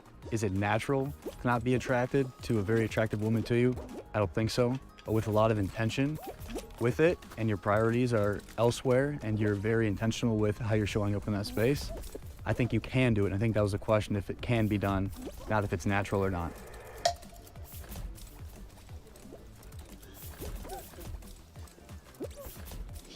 If I'm attracted to you, honestly, I'm trying to smash. You understand? We gotta have sex, and we have to be in some type of sexual situation, or I don't really want to, interact with you. On top of that, I don't believe in giving women non-sexual attention unless we're in a relationship. And the reason why is because I feel like non-sexual attention from a man towards a woman is very valuable. So I'm not just giving you that just to be friends. You know what I'm saying? Like, I'm not just going to do that for you. And so what it is that if I'm going to do that for you, you have to be under my program, which means that we're in some sort of sexual relationship between me and you. You see what I'm saying? So that's how I look at that. I think that men and women can be friends. It's just not because the man wants to. Most often, it's the man is trying to sleep with a woman. Right. And he's trying to hang around long enough for her to slip up and make that happen. I mean, let's keep it 100. Exactly. Right? So, can they? Yes. And that would have been the technicality. Like, when I saw you moving, I'm like, but overall, most of the time, you're not going to see a man be friends with a very overweight woman. You're not going to see a man be friends with a very unattractive woman unless there's some kind of financial reward there. So, by and largely, I don't buy guy friends, particularly with any girl I'm seeing. It's like, yeah, right. I think when I think about it, like, and I had a technicality on the other side, because I'm like, yeah, part of me really believes that can happen. But then I go back to my experience in life and my friends, and it's really hard. I was running over there in my head, like, should I sit down? But I was running all these scenarios from life experience of my friends who have said that, girls and guys, because it's not just guys, and it's never worked out that way. It just never is. And I think it's if you find a person can be an attractive person, and you not find that person attractive and you be friends. You have friendship and attraction. That's my thing. Yeah, part of a relationship is friendship and getting along. And then on top of it, you find that person attractive. No way. I just think it's a very rare thing. And yes, a person can be attracted to me and you not find them attractive, and I can be friends with that person. But if I'm finding that, or if you're finding that person attractive and you build a friendship and you connect, then you probably want to be with them. That's like, I don't think Adam and Micah say it doesn't exist, but to me, just again, in my experience in life and just knowing my friends and people, I don't know one that has worked out that. I mean, there's nothing wrong with like your own experiences. Obviously, if that's what you've seen or that's what you personally experienced, that like you yourself couldn't be in a friendship with a woman, like, again, that's your personal experience though. Whereas the question is like, can a man, any guys man, in general, be in, like a regular friendship? I don't think a single man real can friendship, like they're actually really friends. Just friends with you not want to sleep with her female. and find her attractive? No. I think it's BS. Because like at that point, like we're also talking about like, now we're talking about like what is an attractive woman, right? Are we talking about just looks? Because in this case, like there are people who like honestly don't like have sexual like desires for a woman who isn't like emotionally linked. I think is she attractive to you? Yeah. I think that's like the basis of it. When you look at specific situations, so for some of these females that work for you, for example, if they're very attractive, do you... I know this is purely anecdotal, but you definitely have instances or like videos of where someone will go up to a girl and be like, who's your best guy friend? Are you guys just friends? He wouldn't want to sleep with you. Would he want to sleep with you? And they're like, no, not at all. He would never even dream of doing so. And then they call him up and she's like, hey, me and my boyfriend just broke up. You trying to Netflix and chill or some shit like that? And immediately they're like, yep, going, yep, definitely want to. You feel, I would imagine you have the capacity to compartmentalize that. Gift from God. Yeah, man. The second I sign their check, it's gone. It's gone, right? So I think it's the same thing with friends as significant others as well. It's like I have the ability to compartmentalize it where it's like, all right, this attraction is just dissipates. So is that the barrier that can make a man friends with an attractive woman? If there's that barrier of him being in a relationship, or are you working for them? Well, first of all, we're not friends. You work for me. Right. You know, I care about you fully. You're part of the family. Like you said, they're not friends. That's their employer or employee. but you work for me. We're not personal friends. And me and you will not be in an atmosphere we're alone. Right. So when you go back to it, is it a thing where if you're both single, do we all think that you could be friends with an attractive woman? We're both single. Hell no. Nope. I don't know. No. I don't know. A man should not cry in front of his kids. So I'm going to qualify this, but I feel like there's a very few instances where it's acceptable to cry in front of your kid. If a family member dies, if it's a severely tragic thing that happened, yes, you can cry, your kid will understand. But if you... What is that music in the back? It could be the... Nicole's watching TV. That could be it. Unless you're talking about the, like, Fall Guy music. But,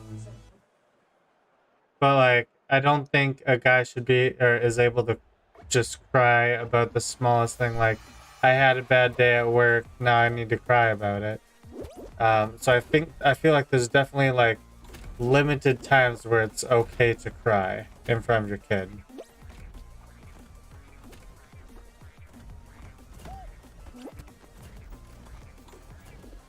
It ain't popular. It's not gonna be popular to say this. But ideally, you're not gonna cry in front of your kids. They cry to you. Is it fair? No. Is life fair? No. Is the dynamic between a man, a woman, a child fair? No. But personally for me, I wanna take that responsibility of being the one that's stronger than all of them, and I'm okay with that. I'm okay with that responsibility. I want that responsibility in my life. I wanna feel like I was a hero to them in every way. And I don't think a man that cries in front of his family is not the hero, but ideally, I'm not gonna be doing that. Right, you know, it's weird. I've never actually seen my dad cry till this day. Like, not even once. I saw my dad cry once, and it was at his mom's funeral. So it's to me, that's understandable.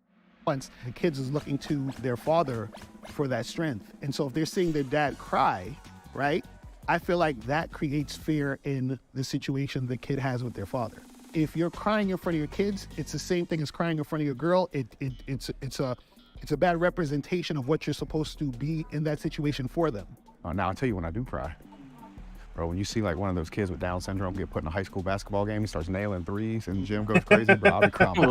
I'm so happy for the kid. It's like happy, I'm like laughing, I'm like, you know, but. I also think that there's a difference from crying tears of joy and crying tears of sadness. Crying tears of joy is a lot more socially acceptable than crying tears of sadness.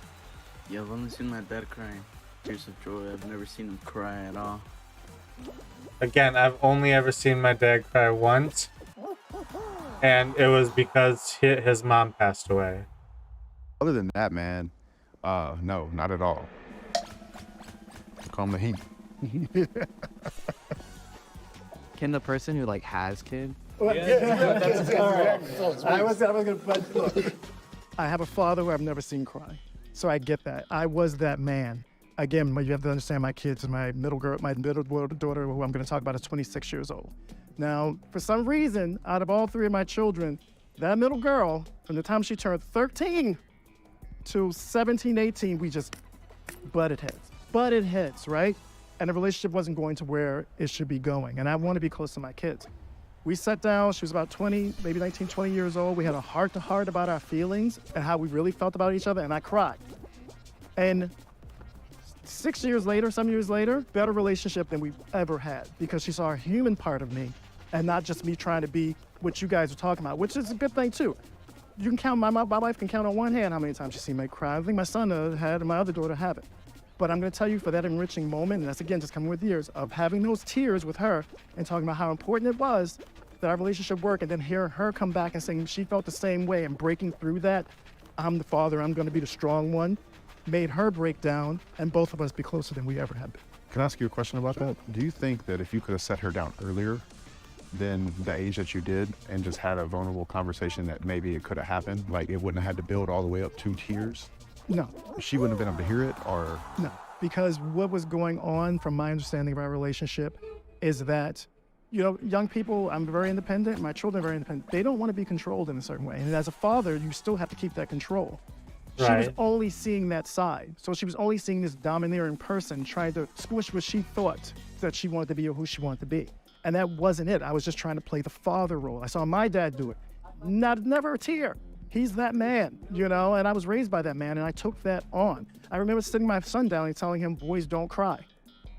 And I still to this day regret that. And I still talk to him, he's 24. I still talk to him about, I was wrong.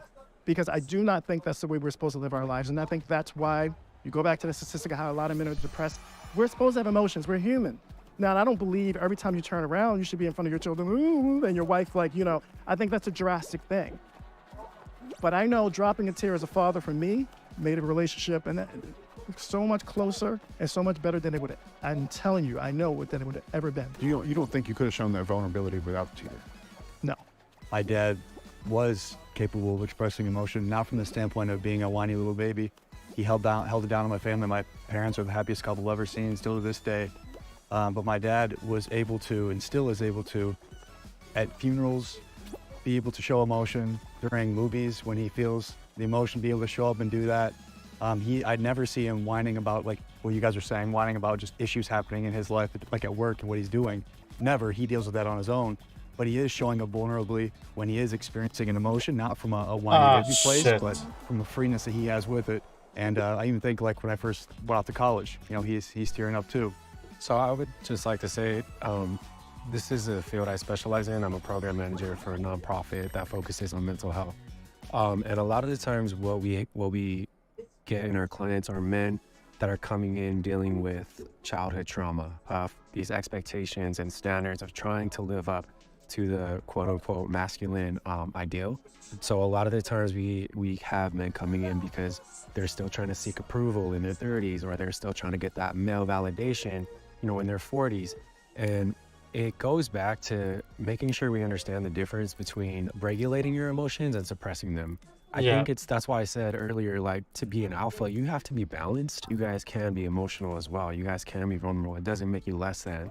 Just like a woman being more assertive doesn't make her less than a woman. If you feel like you don't want to promote being emotional in front of your kids, you know, I've asked the question, does that kind of fall into toxic masculinity for your son? Well, first, I didn't. I don't believe in toxic masculinity. I think there are toxic men, but I do not think masculinity itself is a toxic thing.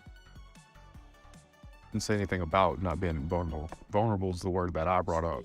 So I think being vulnerable is very important. I think crying, physically crying in front of your kids is not ideal. This is not about an ego stroke or trying to be overly masculine. I think being vulnerable as a man is one of the strongest things a man can actually do. It's just that I don't think that crying, particularly sobbing, is going to be very healthy as the leader and the person that they're supposed to come to for that safety and that care. But isn't real vulnerability then you're just not being honest, but like, yo, babe, sorry, I had this thing. I left and I cried, but now I'm here to be strong with you. That's real vulnerability. I can't think of a scenario where I'd leave to cry. Yeah. See, I just... Well, but needing feels performative. I'm trying to show you how vulnerable I am. No, it's not necessarily showing. I think you can be very vulnerable without crying. Yeah. People just express their sadness in different ways. You can be, but I heard what you guys were saying earlier, and I agree with that. It's like, you know, you don't want to be a crybaby about things. We don't, right? But it's like, to be at, for instance, if I'm at a funeral and this person meant something, tell me, no, can't do that. Or I see something on television or a movie that moves me, like, you can't do that. It's like kind of like a very weird thing, and I think you guys touched upon that. There's just like a weird stigma behind like crying, because it seems like we keep associating crying with weakness. And the issue is that, like, again, there is a big difference between crying and sobbing. Yeah. So hysterically sobbing, like, I think that should only do if you, like, say you lost a loved one, like, really close to you, like say like your significant other, say like horrible accident, like stuff like that, you know. Like, there are obviously scenarios for that. For like regular crying, again, kind of like we all touched upon, that we're not saying that you have to cry every other day, but like there are like cases where it's okay, it should be okay. As kids, we look up to our dads to be able to how do we react to certain scenarios. Do you feel that, like, okay, like, for instance, like, my dad didn't cry. I don't think I've ever seen my dad cry. I've seen very bad, like, sad scenarios, straight face, you know, and I feel like I developed that as like a kid. Like, as I got older, like, I have to keep this inside because that's exactly just how I saw my dad do it. how would you basically like explain to your kids how they feel like they should let out their sadness? Should they keep, especially if you feel like you're not really expressing sad emotions? I think probably the best thing I can do is like explain to you what my goal as a father is to explain them the truth of the world. Truly, hey, this is the truth of the world. This is how the world is. Here's some competencies and things you can do to set yourself up, because my ultimate goal for my children is to have choice. So I can have a son, he could be gay, he could cry. He could be straight, he could cry. Like I could have daughters that were dominant masculine. I don't care as long as they have choice. I personally, my preference, and what I so it doesn't say all males shouldn't. And what I want to be and what I get to be is a strong man for my family. We all kind of believe that like we have to be a hero for our kids, right? Especially when they're super young. And honestly, I agree. I think it's totally like you need to be a role model for your kids, you know, and you need to be a safe space, which I completely agree with. But things happen as they grow up, you know what I mean? Especially when they go towards their teen years, when they start being more in touch with their emotions, when they're actually like feeling a lot of different things and feeling the pressure of society and everything that's collapsing around them. Sometimes they don't just need like a hero, they need a father to like commune with, to like actually talk with. Yeah, you definitely should be able to be there for your children, and you should be able to like show them emotion without having to show an immense amount of emotion yourself. I don't really feel like a lot of them have to with the prompt, because again, there's definitely going to be instances where it's okay to cry to your kids, and there's definitely going to be instances where it's not okay.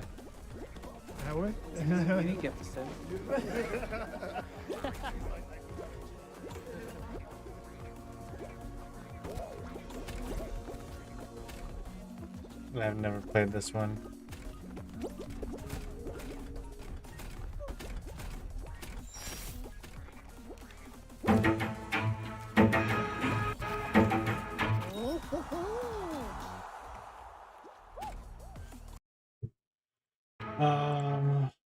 There was another one that I wanted to watch. It is. Hold on. There's another one that I wanted to watch. Male feminist versus female feminist. Can I ask you a question, though, or ask the group a question? There's more world leaders who are male, and typically I think Good, leadership... that's a good thing. Women should not be in positions of extreme leadership like presidents, et cetera, because we're too emotional. I'm feeling a lot of emotions right now. I like her. What's her at? I don't know. Maybe she'll give it to you. I'm about to send her a Birkin bag. Women have more privileges today than men. Women today have more. I wouldn't say they have more privilege. I mean, it depends. Like, is not having to go into the draft a privilege? If that's the case, then yes. But overall, like, I'd say there's not really many privileges that one has that the other one doesn't. So I don't really like how it's worded. I'm gonna leave you alone, bro. I'm gonna go to sleep. Sounds good, man. Hope you have a good night. I went back and forth on this one, thinking about the difference between more and different. I think women have distinctly different privileges Yeah, than exactly. men have. But with this new feminist movement that is arising, more of the third, fourth wave, we are finding, I think, that women are placed and pedestalized above men in a lot of ways. There's affirmative action hiring and scholarships where women, sometimes even regardless of academic standing or achievement, are prioritized above men. But men also have different privileges that they get to access. I struggle to say more, but I think I do agree with the feminist movement now. There is more. If you are born into this life with a vagina, you inherently have 10 times more privilege than a man. The time they are little, girls are always like doted on and you're so pretty and cute. Very coddled. I would say, like, yeah, they're coddled more, but men are typically, with what she was saying, they're typically, like, able to go out and fuck up more on their own. They're not, like, it's less likely that someone's going to be able to hold their hand, or that someone will hold their hand and, show them right from wrong. They have to figure out more things out by themselves. They're coddled, right? As they should be, you know? We want that feminine, nurturing energy in them. You can kind of be a degenerate woman and have a hot body and be a millionaire on OnlyFans. Men don't have that privilege. Now, women don't have to like work to get a guy. They're just hot. And then guys come to them and spend their resources on them. A man has to prove himself. That is true. He has to build a body. Was it men care about the men? What matters is their future. Women, it matters about their past or something like that. I don't fully agree with that, but I believe that's the saying. He has to make money. He has to build influence. He has to become a protector, a provider. Women just have that naturally by just having a vagina, as I That's said. why it's frustrating, because the feminist movement has been all about women acting like they don't have rights and acting like they have it pretty hard in the modern day world. I can't think of a single thing that I don't have that a guy has, or That you they know, only like, I would say the that one they thing I only would have. say is the safety thing. That's the only thing that I would say is that women are disadvantaged from. So with the if it's going where I think it is, men are more likely to be victims of violent crime. Yes, it's by other men, but I mean, at the end of the day, it doesn't matter if it's by men or by women. The fact that they are victim of violent crime more often, that's the part that matters. By nature, women are not as physically strong. I mean, you're physically strong, but as physically strong. I'll take it. Yeah, send me a link to that video in Discord. Will And do. men just are. And if you're walking down a dark alley as a woman, you're gonna feel some type of way sometimes, right? No, there you go. Yeah, but just because you feel a way doesn't mean that the response is a good response. It doesn't mean that it's the right response. And again, men are statistically more likely to be the victims of violent crime. I'm going to talk a little bit more about like the judicial system. When it comes to, let's say, domestic Ooh, with the judicial system, she does have a point. Women typically receive lighter sentences for the exact same crime. dispute. If a woman calls the police, they automatically show up, arrest the man. This the Duluth model, I think is how you pronounce it. And that's already in place. It's not Duluth necessarily model? like a right or anything, but it's I haven't heard that in before. all of the police departments. Is that feminism is all So from what I've seen is it goes by, like a lot of times they, in the case of domestic disputes, they have to separate you. So typically what they'll do is they will kick the man out, but it's not because they're taking the woman's side, it's because they have to separate you in some way, shape, or form. about equality. Why would you automatically arrest a man? When they arrest him, his name is in the newspaper automatically. The fact that a woman can say Jane Doe and she doesn't have to put her name out there, what skin in the game is there? And there's so many instances of that. I know men personally who have had domestic violence within their relationship with children involved, unfortunately. And the woman attacked the man in front of the child, and he's still, I know 2 instances personally, and he's still fighting That's to just get the child anecdotal. back. That's from the Me Too movement. Congratulations. You guys got that. It kind of invalidates the women who do come forward and who have faced rape and sexual assault and all of that, because then it kind of turned into a Twitter hashtag. That's correct. Where women were like, oh, you know what, this thing's fun. Like, I it's not fun. I think it's a mixed bag. I don't think the Me Too movement was inherently harmful. It's the Me Too movement when you couple it with something like "Believe all women." That I agree. The "Believe all women" slogan was the fucked up thing. Like, there's definitely women who have lied. Again, this is anecdotal. I know that false rape accusations are extremely rare, but they do happen. And to say that they don't happen is it's BS.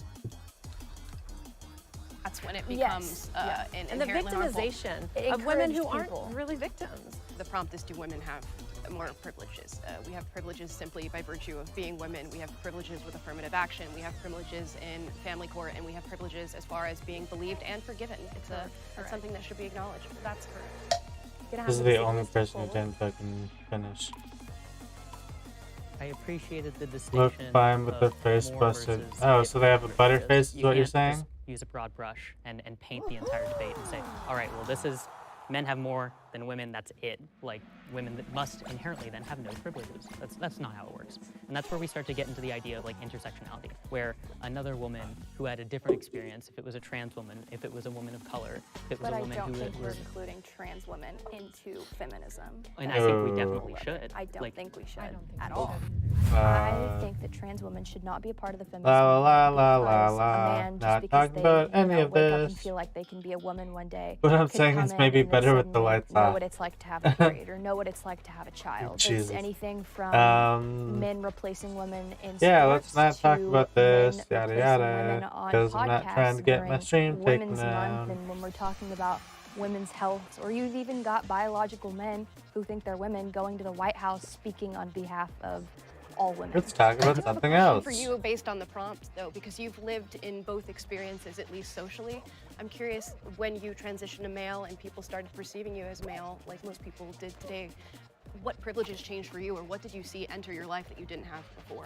Yeah, and that's sort of where a lot of my beliefs in feminism do lie, is because being out into the world as a gay woman was the way I was seen. Men treated me definitely not nearly as well as they did.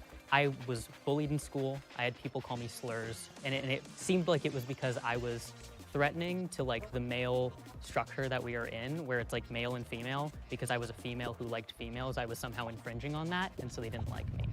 Things change naturally when you socially transition and are perceived by the world in a different way. Yep, not talking When I about any transitioned of this from because being I'm not perceived as trying to female get in my the stream world taken to down. just pretty much passing or blending full-time as male, was that I got a lot more respect from other men.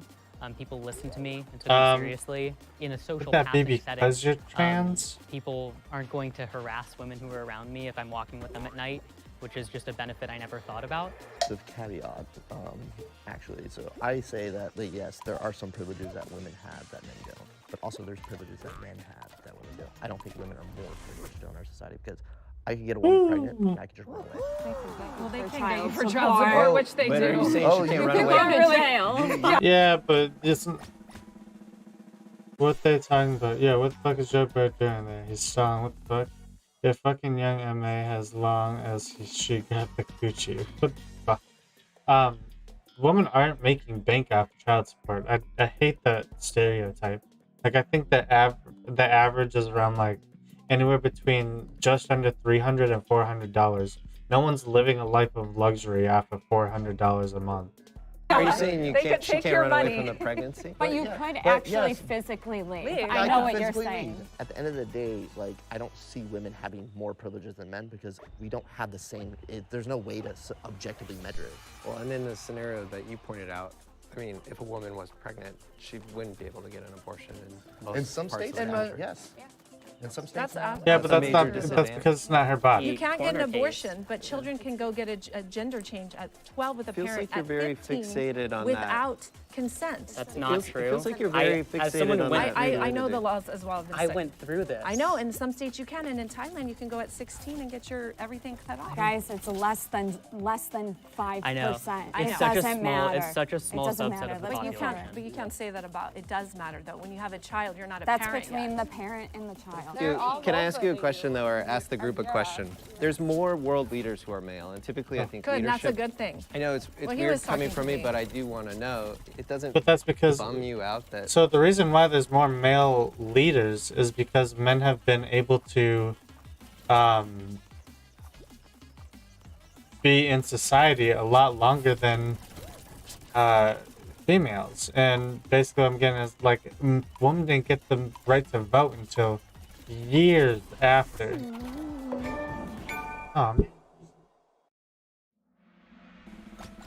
I know the law. It's less likely for a woman to become president? I don't feel bummed out because I know that if I want to pursue something that I want to do, I have every capability to do it in this country. I don't. Right, and you have to think about it. Men and women voted these people in. It's not like if every single woman were to vote towards one woman, guaranteed that that woman will get in or get put in office. But because that's not the case, like there's a reason. bummed out. Women should not be in positions of extreme leadership like presidents, et cetera, because we're too emotional. I'm feeling a lot of them. Everyone's emotional. Like I said earlier, women are more emotional when it comes to sadness. Men are more emotional when it comes to anger. Anger is an emotion. Trying to say it's not is you're just deluding yourself. Men can be impulsive. I'm not saying that men can't be emotional. Like we had a president who would literally just go on Twitter every day, every second. Wait, one person so she can hear us. To be logical and to be sound is not something defined by gender. It's just something defined by your own psychology. The left and right brain, it actually false. is though. That's not false. It's not Come on, false. man. Come on. Really? I know, your question about leadership, I think, is a very poignant question because a lot of people are asking that. Why don't we see more female presidents? Why don't we see more female CEOs or Fortune 500 companies? And again, it goes back to those gender differences. There will be women who will be exceptions to the generalized rule of what it means to be feminine, and those women you will see succeed in extreme leadership. But we should also discuss what the conditions of extreme leadership are. We're talking 80-hour work weeks, subscribing yourself to your career and nothing else. And children. Psychologically and biologically, women tend to lean in the direction of not making those choices for themselves, while men are highly competitive, they are highly analytical, because men have systematic, to. they're Women willing do to not put in that have time to. and take extreme measures to gain career status. Exactly. But in an egalitarian society, it's about having that choice to make that decision. Yes, That's what feminism but we is about. do, It's but about we already having have that. That's been right. If I want to go But own it's my own being- company, it's I being can. restricted. Like Wait, I said in what? the beginning, we've all agreed. Oh, are you that talking the with beginning the of woman in feminism red? was going in the right Humanizing direction. women, It right. was humanizing women. It was making them equal to men. It was giving us the same opportunities so that we can go vote, so that I can go get a job, so that I can drive a car. Like She can there's run for other president if she countries wants. Yeah, I that figured I as know much. that we weren't talking about other countries, but if you want to talk about feminism, go protect the women who get beat up for driving a car in other countries. That's true. Men are falling behind in society. Yes, they are falling behind in society. But I think that's because women have had to become more quote unquote masculine by getting a job, trying to fend for themselves. They already had the social aspect from generations down. Men, all they've had to do was have a job and they would get married, or they could get married. Now we're living in a time where that's not the case. You have to provide something more than just a paycheck, and most men don't know how to do that. Yeah. I'd say because of that, men are slacking severely. I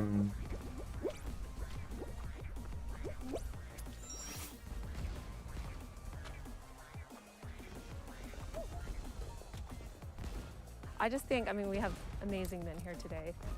It's an honor thank to you. be on this You panel barely with know you, me. to see this masculine energy. However, I know that men are not able to be men anymore. Because of the feminists, modern feminist propaganda, I coach men in my practice and they tell me like, I don't even know what I can do on a date anymore. Can I ask a woman out? Am I gonna get in trouble for this now? Yeah, no Like, one I wants really to like her. I seem kinda too wanna put my pushy hand around nowadays her because they waist, don't but want to maybe that's gonna feel like they I'm are gonna be all over overstepping a social media, boundary. this kind of thing. And I think men don't have the balls anymore to just stand up and be a man, be dangerous, be fierce. I want to respond to a lot of what you said. Please. Does anybody else want? You make a really interesting point.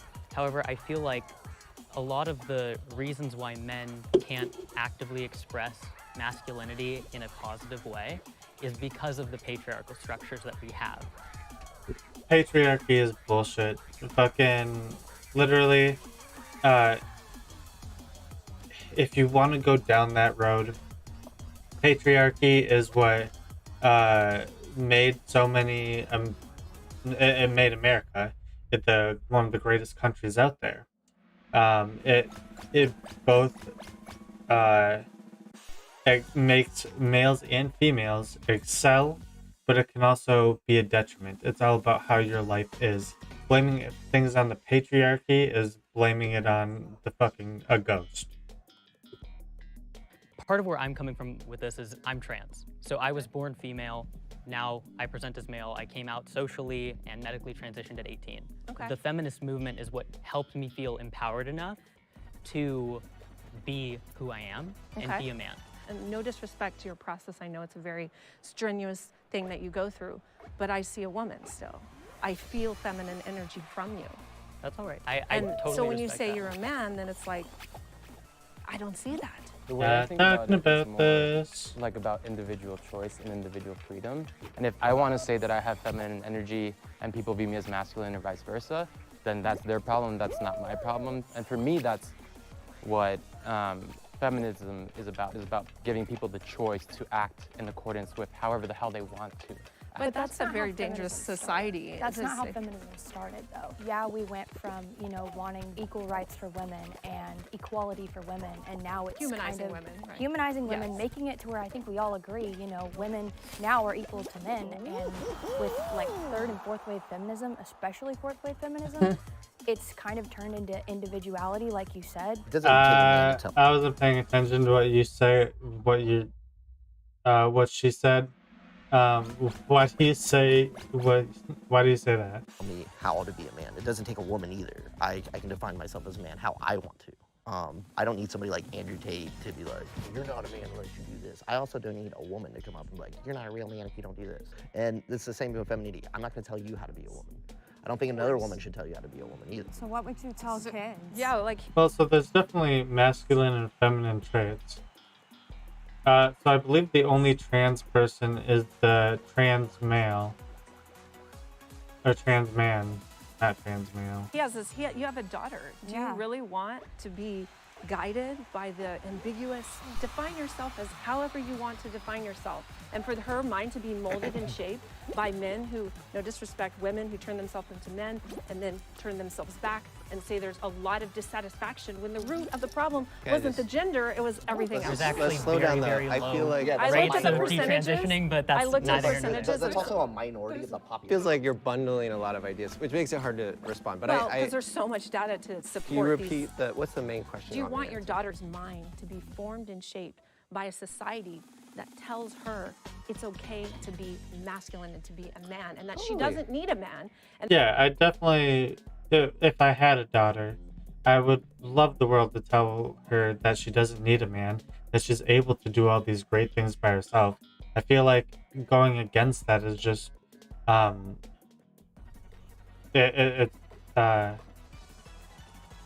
providing a victim mentality.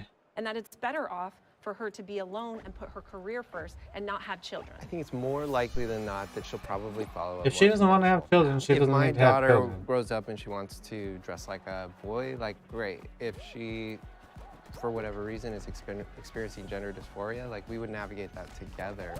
But that, to me, it doesn't scare me. And I would all the more want to live in a world that... I feel like that's sad because Why, it's a though? because my son, I encourage him. I say, you are to be, and I really don't care the backlash. You're supposed to be attracted to women.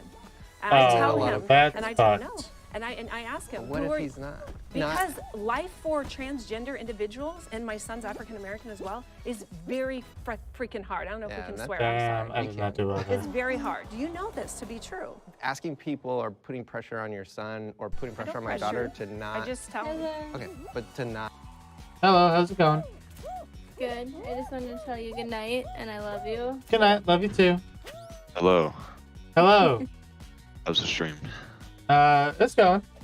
Yeah. Fucking, I'm on the second video right now. Right now it is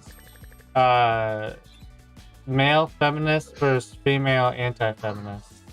Oh, yeah, I'm a dumbass. Okay. I'll watch this for like 5 minutes and then I'm going to bed. Sounds good. Talk to you later, man. Not be their true self. If that's truly how they feel, But that's it not feels their like true that would self. be... No, they're That's not their true that's self. this like Thank you. that's this way Thank you. society has influenced everybody to correct. be You're like, so you know, Yeah. when you say Okay, but you can't control who you are sexually interested in. So the fact that she tells her son, like, you're supposed to be attracted to females, that's fucked up. I can identify, I can be whatever I want. If I want to say, I'm Beyonce today. Holy shit, those are fake. But do you actually believe that? I do. And but like, I don't think you believe it. Damn. Yeah, let's go back to Here's that. Here's the other thing. Men are falling behind. Is it because of feminism or is there socioeconomic back? Men are falling behind because they're unable to catch up with the times. Dude, I feel like if I was watching this or sitting in the circle, I'd want to jump off a cliff. Why is that? I don't know. I feel like I'd get like annoyed. This is the type of stuff that interests me. Yeah. Again, I completely understand where you're coming from though. But I think I would just get too annoyed by them or the opposing people. I don't know. No, so I really enjoy debate, and so I would absolutely love it, but I understand why other people dislike it. Yeah. That we're not looking at. Well, how do we because define no. falling behind? Let's Yeah, look, what do you see as falling behind? What's falling behind? So people in America, not just So how they are falling behind is women are dominating higher education.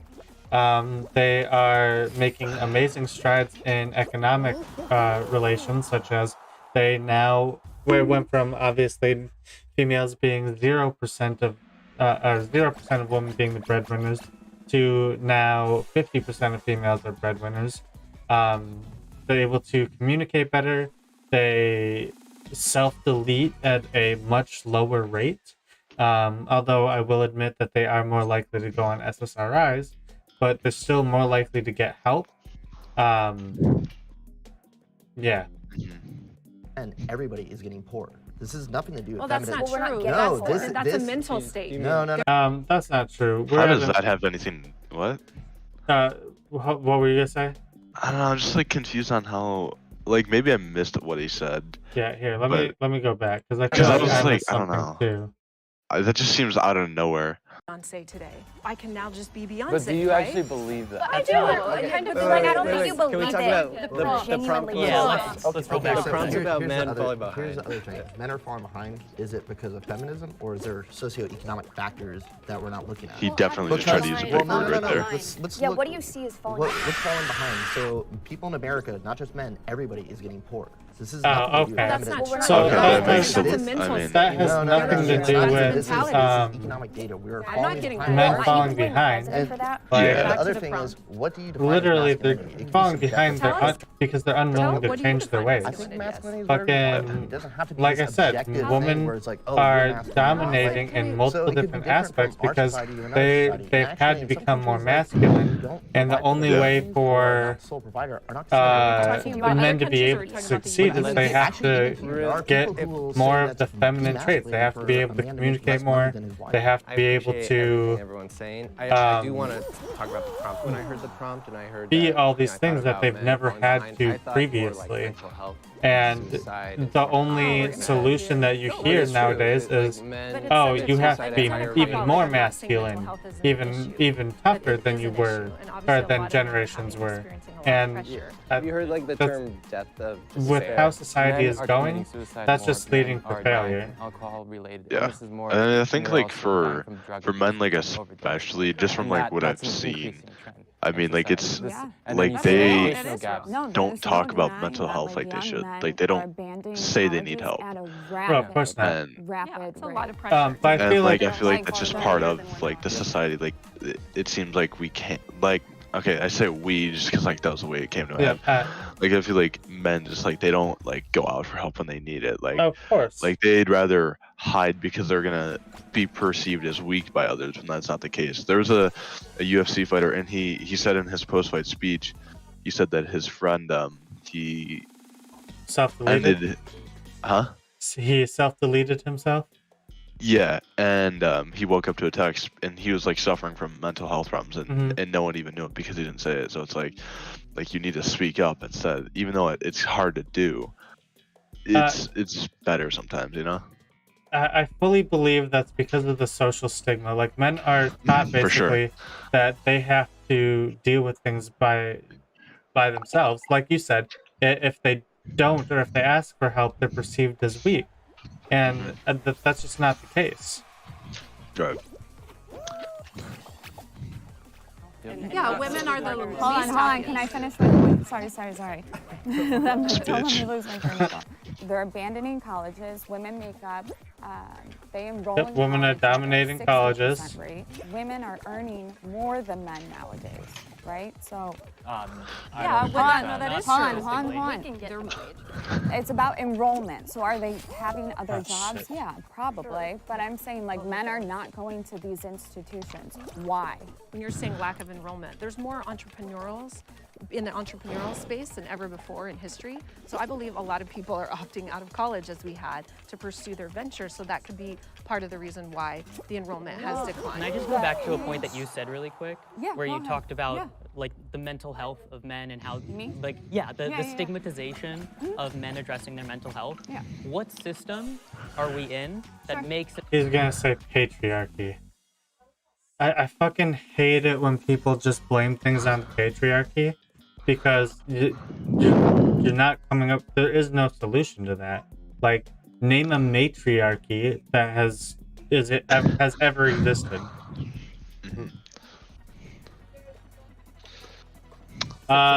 Glow, have this I big have stigma to. around our mental health, where we can't I talk have about to it in time the you same out for sector. that. I What have is the to. patriarchal system? I Hold on, let me specifically tell you, have. Those are the bounds we are within currently. Can you? I'm going to chat and time him out real quick. Doesn't Can have I, to be for long, but it has. You have to time him out. Yeah, I got you.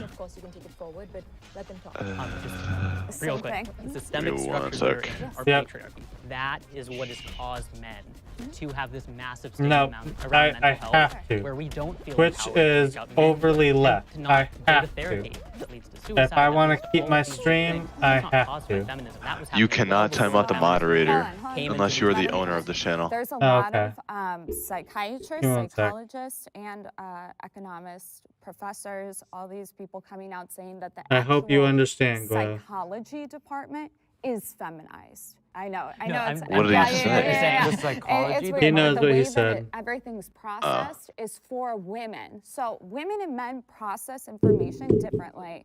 Men are like this in their If I was brain, on women are, a it's all over. if I was on a right-leaning platform, that'd be one thing. But because of how far left Twitch is, I have to push back and I have to time you out. Oh, is it the stuff that you deleted already? I didn't delete anything. It probably automatically deleted it because I timed him out. Oh yeah, it did. It deleted everything you said so far. Okay. Again, because it is a left-leaning platform, I have to. There's a reason why whenever that kind of stuff comes up, I'm literally like, I'm not talking about it. I'm not going to say anything. Trust me, I have a lot to say about the issue. But because I'm on Twitch, I can't. Mm-hmm. Alright, I can untime him out now. Oh, if I can figure out how to. Nah, it's just gonna go until it's over. So he's timed out for 1,200 seconds total. I should be able to untime him out. Hold on. Give me a sec. Yeah, because, actually... There you go. I just yeah, see. untimed him out. Unban him? Yeah.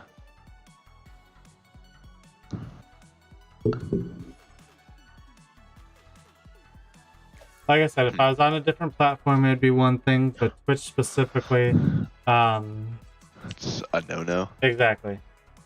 I don't know what he said, so I can't really say much, but yeah. After stream, I can tell you, but again, I can't do it on stream. Yeah, no, you're good. I'm gonna head to lay down though, since I am a little exhausted. So Sounds good, man. I'll see you later, dude. Have a good stream. Hold on, I can make you mod again.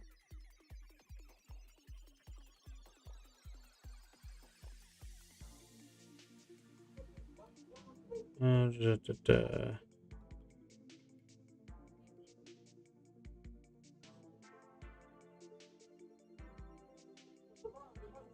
that? There. Yeah, there should be mod. Hold on, why is this fucking pinned? This should not be pinned.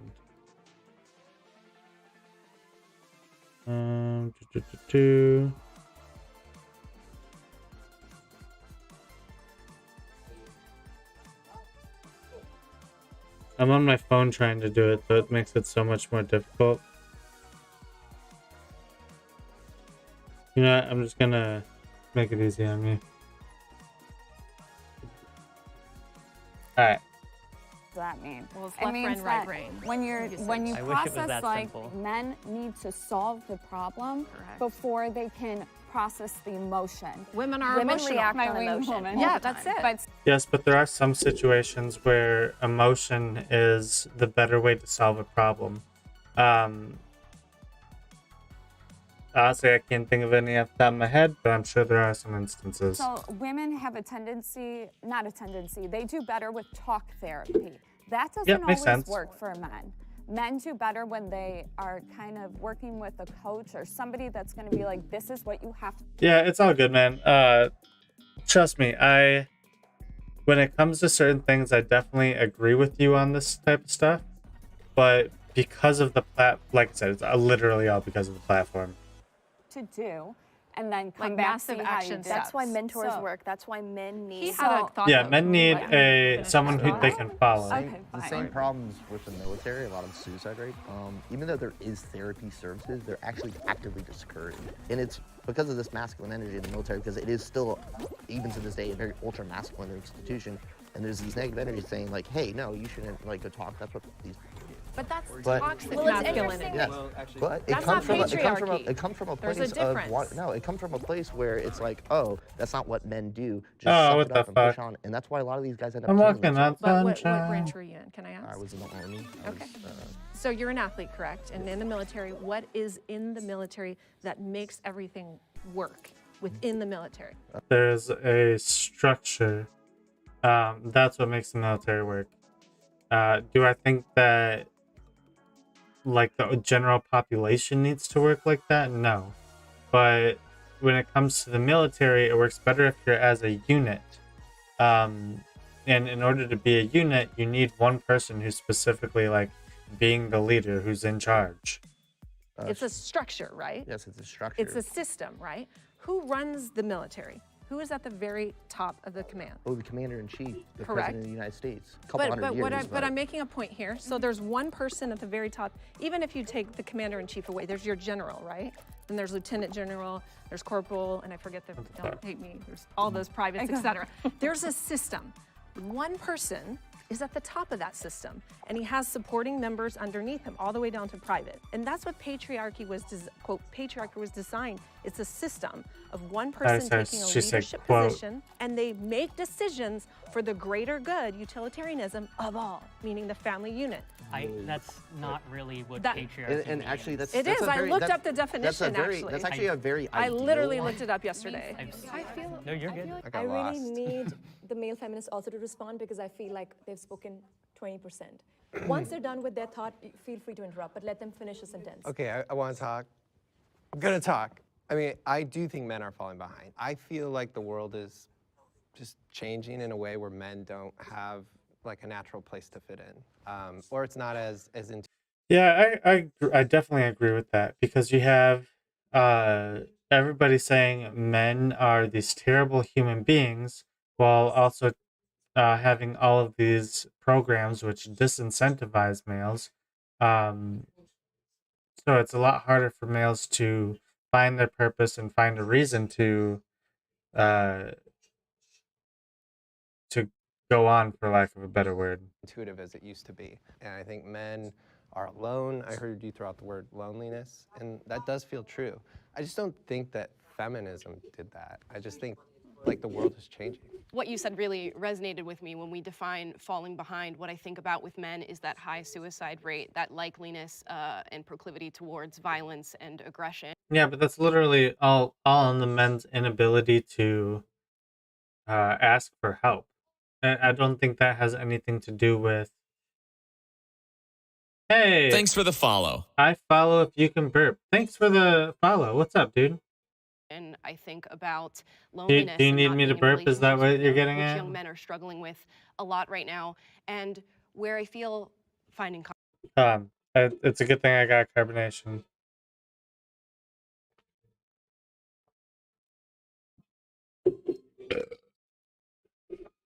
That's for you, follow. Or that's for you. Yeah, I wasn't trying to make it the biggest burp ever. I should have had Waxy up in here. Man, why'd she go to bed? not right now. I have a newborn that's literally like 5 feet away from me, and he's sleeping right now. Not trying to wake him up. Common ground, and feminism does get right in a sense, is that we should expand our horizons as far as how we view masculinity. Men should be able to cry, they should be able to be vulnerable, and that's something that we need to access. But also, these men who are feeling disillusioned with the world right now, they are seeking out male figures. We've seen, you know, the rise of the Jordan Petersons or some of the personalities at the Daily Wire or the Andrew Tates. Yeah, that's They are seeking true. out somebody who's telling them, I want you to access those masculine traits and harness them in a way. I would say Jordan Peterson's probably a more healthy role model for men than, say, an Andrew Tate. How'd you end up finding the men stream? are going towards these Just more curious. aggressive, masculinized traits and seeking out men that are trying to harness that for them. Yeah. I thought you made a really great point that I totally agree with, where men are looking for these role models of how to embody masculinity because we are falling behind and a lot of people don't know how to act. What's really important, and what I've seen, at least in my experience, like feminism bring up, is the idea of like Justin Baldoni doing his talk about being man enough for I your don't know who woman, that being is. man enough to be emotional, being man enough to support children. That's the type of manliness and masculinity. Yes, I say being a man is all about knowing the right balance in between your emotions. Like, I wouldn't say someone's a man if they are consistently angry all the time. I wouldn't say they're a man if they victimize themselves too much. Yeah. At least those aren't masculine traits. So that men can Like, catch up they are still and feel men. like there's a place for them. That's something that we need to focus on, is making sure that people know how to embody masculinity in a way that's going to be beneficial for everyone. I can go right now, but I'm too lazy and it's late. My mom will see me in the ring, so I'm better off just going to sleep.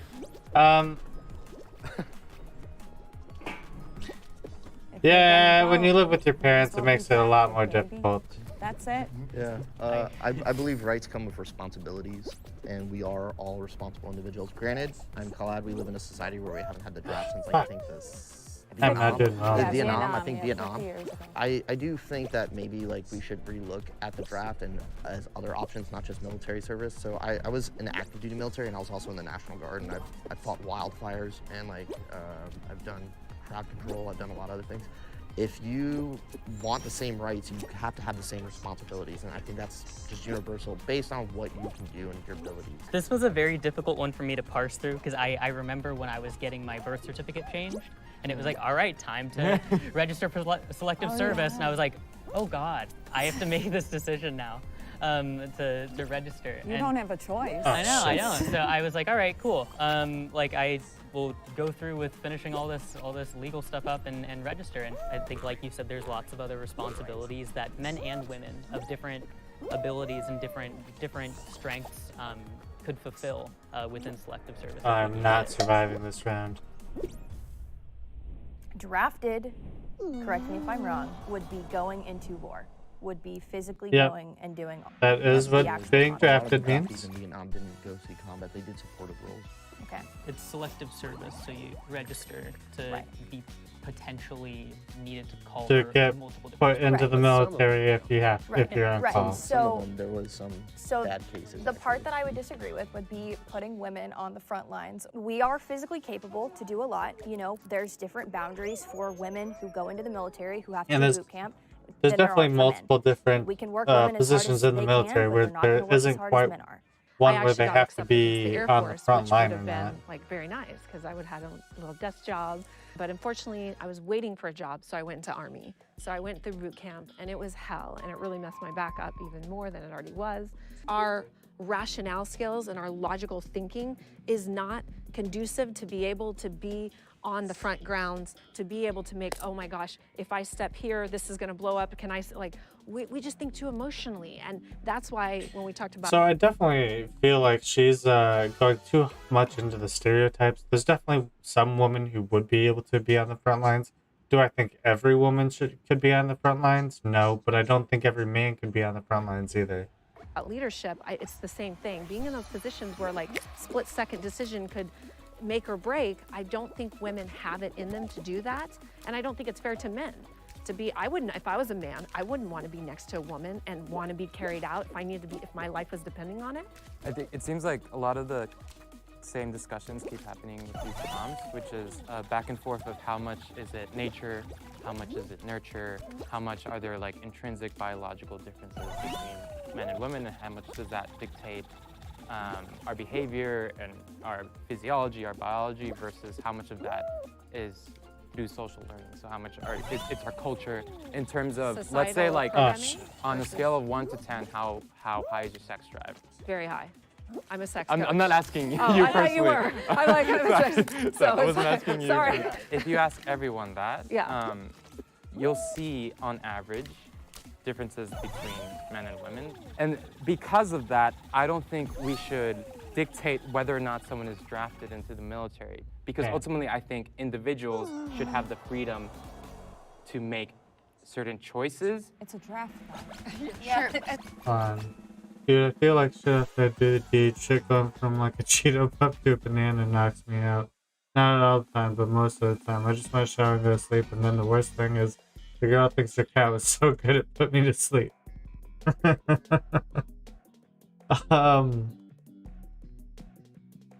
Yeah, everybody's different. Fucking, like for me, it wakes me up. Like that release wakes me the fuck up. I feel like everyone's different in that regard, and I don't know if I see it as if a female's getting too cocky, fucking tell her like, no, this happens all the time. You were mid. Trying to find the right words. And Yes. they can go in if they want. It's a That's draft, the military. and what you're saying, you don't think people should be treated differently because there can Exactly. be metrics It's that fall outside differential of the data. treatment. That's Of what I'm course, getting yeah. So there is differential treatment, but I would say that it's completely reasonable to do that because not only are we focusing on the differential treatment, but we're focusing on outcome. So if I'm expecting somebody to go into combat, which is the reason I didn't walk forward, you should also expect that person on an individual basis to be able to meet the exact same standard as every other man that they are going Which to be is what I fighting said. with. So the Now- military That's has true. made a change on that, by the way. Yes, they they have a have. new individual test that's based on what jobs you're gonna do. If you're doing more combat Sure. roles, yes, you have to be stronger and tougher. And there are I feel like if you're in the military, you should be doing like there's no reason why they. Right, yeah, I usually break their back if they say that my ego is hurt. Yeah, you definitely have to, because like, especially if they fucking try and talk too much shit about it, like, you have to fucking give them the truth. Fuck, I forgot what I was saying. women meeting those standards. That's Yes, why yes, things I are agree. changing. And like, Oh, I said, yeah, the I'm military not for the should- draft at all. Really, I think it's Agreed. a Yeah, really the military definitely should not have changed their fucking requirements. It's gotten a little excessive to the point where, like,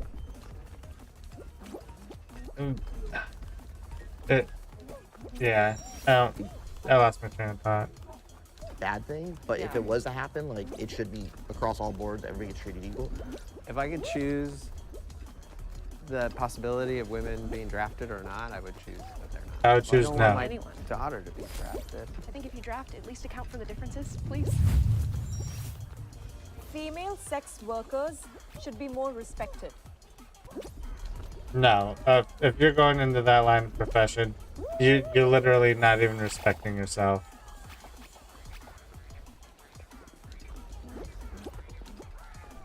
I don't know a ton about this topic, but I do think I subscribe to the idea that legitimizing sex work reduces the safety risks associated with that profession. It's a very old profession. It's been around for a while. It's going to continue to be around. Yeah, I don't, I think it's also, there's tools out there like OnlyFans that I think has put a lot of the power in the hands of the creators. A lot of people don't realize like nobody like actively chooses to be in sex work. You're usually going to sex work because of That's not true. There's plenty of people who actively choose to be in sex work. Like, it's not like they literally wake up one day, all of a sudden lose their job, lose everything, unable to have any help whatsoever, and then are like, I need to do sex work. That shit just doesn't happen. I'm saying it like I've done it a bunch of times, but it's only been like 5 times, multiple times with the person, you know what I mean. Yeah, like,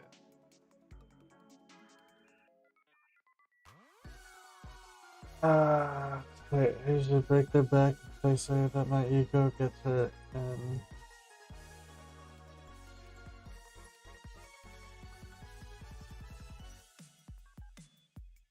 yeah, I got you, man. Fucking, I don't really have anything to say about it, but I understand you. Social situations, and if it's a black market, most people ask why I joined the military. It's like, because I was poor. Like, there was no other fucking reason. And Do you think people are literally joining sex work because they're poor? They're joining sex work because they think it's going to be an easy profession. At least when it comes to like OnlyFans and shit like that.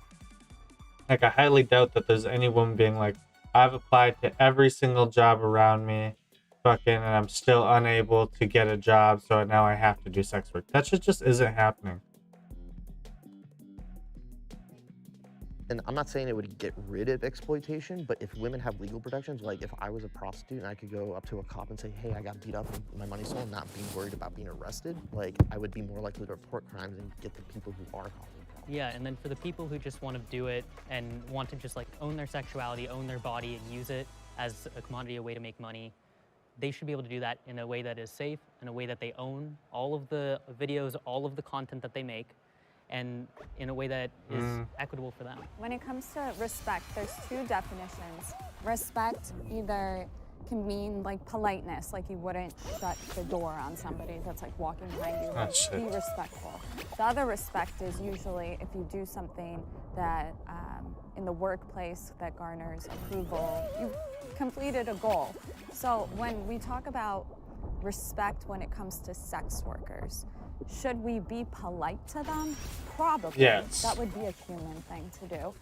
I don't have to, but yeah, I prefer OnlyFans over the traditional porn industry. Yeah, because you own it, and then it's women a lot get more sex trafficked. But that agency is important to I know think that it's so, what yeah. you own, and to have that respect put onto you that like this is your content you're putting out into the world. Yeah, now it's their copyrighted material. Before, when it was the old porn industry, they didn't have rights to those videos, and that's a huge thing. Like if I want to take my stuff down, you have to go to a court with a copyright case, and it just. That's what happened with Mia Khalifa. That was her whole thing, and luckily now she has a very successful career doing like sports commentating and stuff. But unfortunately that's not the rule. That's the exception where she's been able to be it's successful. a role model. Right off the bat, you said Mia Khalifa went from being a porn star to being a sports commentator. That is something that we should be directing women That is towards. respectable. It shouldn't be, okay, well, she's going to go do an OnlyFans or she's going to be in 50 porn videos to get paid. Hey. When we're encouraging women to go out of their way to sell their bodies on the internet because that's a means to an end, we're not doing that the right way, and I don't think the feminist movement should be moving in the direction of normalizing sex work when we should be encouraging women.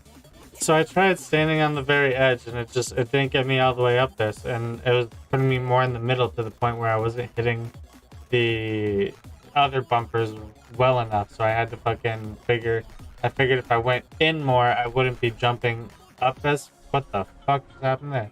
I wouldn't be going up as high, and I'd be able to, or more as in the middle, and I'd be able to still jump on the bumper. To value themselves, value their body, value their talent, and take that elsewhere. There's a lot of things in place, though, for women. Like, yeah, there's obviously a need if they're in They're probably supposed to go from one side to the other. I probably should have thought about that At the end one. of the day, that's more of like a morality topic, and so you can't really force that on everybody. I agree with you. Right. The other thing would be is that women are not happy when they're doing this. It's not empowering as a woman. You can go on Twitter and see these women They get told it's empowering, but I don't really think it is. who are in their 30s with an OnlyFans link in their bio with no kids, no husband, no specific thing to I hate that argument. Not everybody wants kids. Not everybody wants a husband. Like, come on. actually care about. It's all about materialistic things. These are the same women that you're seeing tweeting about how sad they are. They're tweeting about Next time, bro, go and it's take a not shit. And it's the majority have a good of one, those man. women, Thanks for they jumping are in the on stream. antidepressants. I'd like to speak because I've Yeah. actually been in the industry. So I was traveling That does for a not decade. surprise me. You hit That the nail. does not That's surprise okay. me. You hit the nail on the head. I came from a very poor socioeconomic background. Oh, I was shit. a product of the state. And so I speak from experience when I say it's not empowering, it's not glorifying, it's not owning your body. None of that stuff is true. No little girl, when they're 4 or 5, says, I want to grow up and be a hooker. OnlyFans is the biggest pimp of them all. They're still taking 20%, and your content still gets leaked a lot. I agree. I'm not in favor of any kind of exploitation. I also am uncomfortable by the idea of like women I know if they were in that industry. Like I admit, like it makes me feel uncomfortable. My gut instinct. So you have a daughter. I'm gonna be having a daughter in 4 months. Go back to the daughter. So, well, I mean, it's a good question because you're raising a human being for the future of society that we're going to all shape. How does it make you feel to raise a daughter in a world where you Sex can either work is preserve, respected. you can It's a either great- preserve her it's a great innocence, question. or you can step away and let her do the OnlyFans How about thing. respect It's a femininity? great question, and there's Femininity two over truths. feminism. There's two truths that I feel like I can hold at the same time. One is I would be very uncomfortable if any female relative was, or person that I love, was exploring that profession. Yeah, I definitely could not be with anybody who was in sex work. I just, you can call it insecurity, you can call it just having like wanting her to respect me. Yeah, I don't care. I couldn't do it.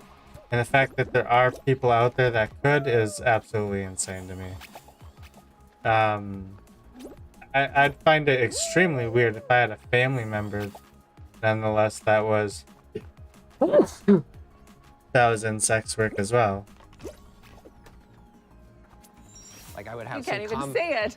I'm trying to be But as a as like father professional as I can. specifically, Yeah, as as a it father shows that you specifically. fail. No. No? I don't think that I would fail. I would have complex feelings to navigate. Yeah. On a higher level, I don't think that there's anything inherently wrong with that profession, and I respect people who do it in a way that's fulfilling to them and that brings them happiness. If someone's doing that job and it doesn't bring them joy, obviously Why the fuck are they doing it? Most of the them. women But you have to are doing it understand it's aren't not bringing fulfilled. value or happiness to women. I'm just trying not to wrap it all into one bundle because there's going to be exceptions. I think you just want to be careful of like putting a negative label over like so many people's lives. I think should be negative though, so that young daughters don't run to her. And why don't we have We more respect respect them for enough to femininity love them, to versus direct them in a respect for different sex work? Men should take birth control. What type of birth control is there for men? Is there something that I'm not hearing or I don't know about? Well, male birth control does exist. The problem is there hasn't been a lot of funding into making it commercially available. You know, it's about making it an equal responsibility all around, especially if there's a more effective way, like a pill. They can't just whine about the side effects when they know that it can significantly decrease a woman's quality of life when she's dealing with all this. Her chance of fertility, her chances of, I've never been on birth control, and I don't believe in taking it. I don't believe in putting anything that alters my body. I'm not saying either party should have it because personally I don't think. I didn't even know there that was anyone such should thing put as something in male their birth body, control. But if one's gonna do it, and then the other one should have the option of doing it. Yeah, if we're in a world where women have the access to it and men have the access to it, should is just such a strong It's word. so strong. Make the choice Yeah. for your own body. That's why I didn't walk Yeah. forward. But yeah, if you both have the option. If men had the right to birth control, then they would ultimately be coinciding and deciding if a child should come to life. Right now, women ultimately Have all have the that power. decision. No matter what you say, she gets to decide if she goes through with it or Yeah. not. And I think that's kind of problematic That's for many fucked. reasons. But It goes back to why I stepped forward with the military draft. Everyone needs to take responsibility for people's sexual and reproductive health. But are you saying that because you know that women would want a guy to take birth control? That's more of like you want to please the feminists? Please myself, because I'm a feminist. That's what I'm saying. I'm saying male feminists have a tendency to have the talking points, and they're like, women want us to take the birth control, so I guess we will, but do you actually think that you would? Why wouldn't Why don't you get a vasectomy? I did. Did you? I have a So vasectomy. there you did it. Ooh, that's Okay, weird. yes. I wouldn't promote I a decided to get a vasectomy. vasectomy because I Oh, wanted shit. to play a very small part in having men take more responsibility for their sexual and reproductive health. And once I learned more about Vasectomies aren't vasectomies supposed and to be the reversed. procedure, it seemed like a no-brainer for me to get it. I've known for a few years that I didn't want children, and so Oh, I've been okay. thinking If he about does getting want vasectomy. children, I guess And that then makes more Roe v. sense. Wade got overruled, and I just looked into it, and I started doing more research on it, and free of insurance. Yeah, I was going to say. No side effects. It's an outpatient procedure, so you go in 20 minutes, you're out. I went to work the next day. You should not take it if you have any inkling of a doubt about not Okay. wanting At biological least it's not children like because promoting it's it not 100% hardcore. reversible. But in That's some good to cases, know, they though. do it. Yeah. Right. It's preposterous to me that it's only about 5 to 6% of men in the U.S. have a vasectomy, because definitely more than 5 to 6% of men in the U.S. don't want to have children. That's true. Yeah, Because it's like complicated condom, with hormones. I know why. vasectomy. There Yeah. is no there's no nothing in middle between, ground yeah. between the two. Wait. And I think it's because of patriarchy. I know you hate me using that word, but like I think it's because we patriarchy is prioritize. the worst. I fucking hate that term. Listen, we have advanced so much. You don't think they could come up with a pill at this point? Think about it. They've come up with one. Just it's It's not just that commercial. there's not a market for it. Gynocentrism is like a... Okay, I want to hear from the dissociates. One thing that I do agree with is the fact that birth control has a lot of side effects. And if I'm not going to take that, and a lot of people aren't going to take that and have the side effects, then I don't think men should have to either. I think we live in an over-sexualized society where we're trying to, yes, find ways to solve this issue because you cannot stop everybody from doing it. Why not preserve and protect yourself and not go around and sleep with everybody? But that is There's a message very is very, very small small. I agree. You shouldn't be small sleeping group with of people anybody that and believe that, everybody. mostly in the faith-based communities. But You know, as far that's as your right to be able to do that and make that decision, and you know, totally. I just don't think totally it's respect ever it. going to get I don't like. think it should be like imposed on everybody type of a thing. I'm not for male birth control by force. If somebody wants to take that, yes, but I think there needs to be more comprehensive research and stuff. I didn't Female even birth know there was control is such thing sketchy as at male times, because birth there have control. been incidences where they had to recall stuff because they kind Multiple of times, yeah. I think one of them was like the old Yaz. They had to recall Yeah. it because it was causing like blood clots or something. Yeah, Like, that's very most common. birth controls cause. yeah, That's and I hope we get to a place where Yeah. we're not using things where hormone, because the other thing is a lot of people don't get blood tests to check their hormones on a regular basis. And actually, technically, birth control, female birth control, is an oral steroid. Yeah. So that's what it is. It's actually a 19-nor, and like people are taking steroids. I think we're going to find out decades from now how harmful this actually has is, probably and- for and- both sexes. And like Unfortunately, I mean, like birth the control's been pharmaceutical around industry is so forever. based on Fucking, profit no, that, not like, if they forever, think but a men long are ass gonna fucking take time. But male if birth there was control, they're not going to put like in the severe research. negative They're side not effects, we gonna would have found out create by it. now. They're not going to invest in it. So if we socialize and say, hey, like this is a responsibility men should also have, then we can get research into all birth control to make it safer and more effective for everyone, so that we don't. Not everyone has to be like experiencing these horrible side effects. Being a mother is the most valuable thing a woman can do. No, they could be scientists. They could be have like major impact on the world. Like I wouldn't say it's the most You're important putting thing. aside what, not necessarily what you want to do in the future, because I believe that women have every opportunity to still pursue what they want to do, even becoming a mother. Yeah. It's very fulfilling in a sense to be that selfless, to bring a human being into the world and give everything to them and watch them grow up and become their own person, and to feel that love unconditionally that something materialistic will never give you. Yeah. I honestly don't remember my life before my son. And it really makes me sad today that more women, in 10 years, more women in the United States will be opting out of marriage, out of children. That just is Yeah, but you don't need to have children to innately be in us successful. You don't to need nurture like, and to love and to care. hate that and mindset. to create life. We literally give birth. It's an ability, a gift, and it's also too much is given, much is required. It's a massive responsibility to Very raise a much. child, knowing that, as someone said earlier, your children are going to be the future of our planet. Wow, Okay, I want to hear more from the disagreeers. We're running the moms through the know. dirt. That's what I heard. I think it's going to be the most valuable thing that I do in life, to have children and create a family. it's just such a subjective thing, and there's so many things that people contribute to the world. And for, I think, most women, when they leave this earth sitting on the deathbed, they probably will think the most powerful and valuable thing they've ever done is to create children. You know, there's like the famous quote, the greatest two things that you can leave on this earth when you die is art and children. And I think a lot of never people heard are that going one. to feel that way. I just don't want to subscribe value to somebody who doesn't see that as Yeah, understanding. or somebody who can't have kids or just chooses not to. You know, Right. you know, there's Can other adopt. ways to achieve greatness, but being a mom is a great thing. I think we all. Being a good mom. Does anyone? Being a good mom, yes. Yeah, a good mom. There's a lot of people who are moms, not everybody's a good mom. I was raised by a single mom. On top of that, I was also adopted. So my birth mother had to make an incredibly difficult choice to decide not to pursue raising this child. And then my mother, who is a single mom, raised me and raised my siblings. The thing is she was also like a teacher and a professor and a principal and an administrator.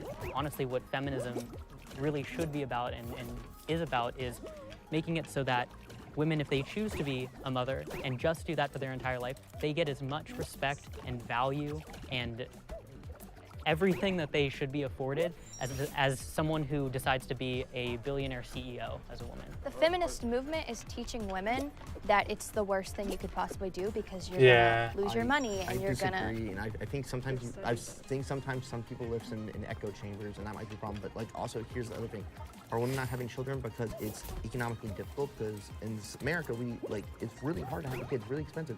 We don't have health care. We don't. You're fine, but not everyone. I know, but I'm saying that what me and my the act of girlfriend, having a kid takes. Two people. Yes, but me and my girlfriend, we could probably afford a kid, but right now it's probably not good because of And our you're making situation. that decision. And But when here's the other thing: not everybody has that decision to make, and it's actually economically really hard to have a kid in this country. Somebody's gonna have to stop working. Somebody's gonna have to make less money. No, healthcare. people don't When I have had to my stop son, working. I had no means. I had been trafficked, obviously. I made the decision to see it as life and to have the child. And I had the child, and I was homeless in Newport Beach 8 years ago. When my son was just still nursing, 10 months old, worked around the clock and didn't stop until he was almost 5 years old, so until I got my degree. How do you handle childcare?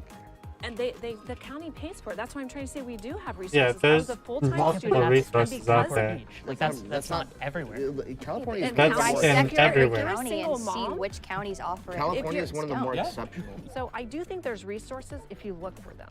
Yes. And I don't think that just saying, oh, Every county has resources. Now, whether or not you make enough to get those resources, that's a completely different topic. But every county has resources. it's expensive to have a kid. Like, Woe is me, I can't have a kid because I'm too poor. No, we live in a country where, like I said earlier, we have the opportunities to pursue what we can and what we want to do. And I don't think the feminist movement has any place to tell someone that they're too dumb or too poor to be able to have a kid. Oh, absolutely not. No But one that should be is what saying the feminist movement is doing. I agree. Yeah, maybe it's not as cool or fashionable to become a parent. Maybe like that's not what people are valuing. Feminism to me, and I think to the other guys here, is just like viewing the sexes equally and feeling like they should have equal opportunity. I don't think it expands much beyond that. No one here is saying it's not cool to be a mom, or women shouldn't aspire to be a mom if that's going to be fulfilling to them. If that's like your path, by all means, I think you should do it. My wife was very specific and like direct with me when we started dating. She's like, I want to have kids. This is important to me. Are you on board or not? And that was a goal that we set for ourselves. But she's not just a mom. You know, there's other things, she has other ambitions. And she can do both of those things, and I think we all feel that that's possible. So when I hear you say, you know, like feminism is saying that like moms can't do this or don't be a mom, I'm not sharing that experience of that information. We don't shame motherhood. Like our side, we promote it a lot of the times, but whenever you hear the opposite thing, it's usually from the feminists. Men need to be masculine to keep their families safe. To an extent. Like, obviously, if you are perceived as weak, you're going to get preyed on a little bit more. But I don't think it's a necessity. of course he's going to step forward. Look at him. I think there's a reason why people love Andrew Tate. And whatever you think about him in regards to what he's being accused of, which he has not been proven, but that's neither here nor there, men gravitated toward that. Yet the courts have still found reason to keep his ass subdued, or whatever the fuck you want to call, for 3 months now. Why? Because he spoke to men in a sense of being a man, being a protector, and you have to be in charge of all your faculties and think more critically. So those aspects of masculinity appealed to men because men want to innately protect. If I go on a date and you take me out on a date and he's like, no, I wouldn't, but that's okay. And you take me to a dinner and you don't sit facing the door, I'm never going out on another date with you. It's not like we're helpless, like, I can't do anything, but having a man stand by you, protect you and your family and your children, masculinity is very important. There are situations, like for example, like 230 pounds, my girlfriend's like 110, 5'2". Like, there's no way if somebody breaks in a house that she's gonna fight them off, unless she has a gun on her or something. But so in that situation, I would fill that masculine role. But like anybody can be strong. Like in a situation where I'm not there, I would hope if we had kids, she could protect them and defend them like the best she could. Where I get the issue with like, oh, men need to be masculine. It's like, oh, men need to always go back and bring the money and all this stuff. Because my girlfriend, she's highly educated. Yeah, men don't have to be the breadwinners. They don't have to be ultra super masculine. It helps in a lot of situations, but it's not a necessity. She actually makes way more money than I do, like way more. I work as a personal trainer. I don't make as much as she does.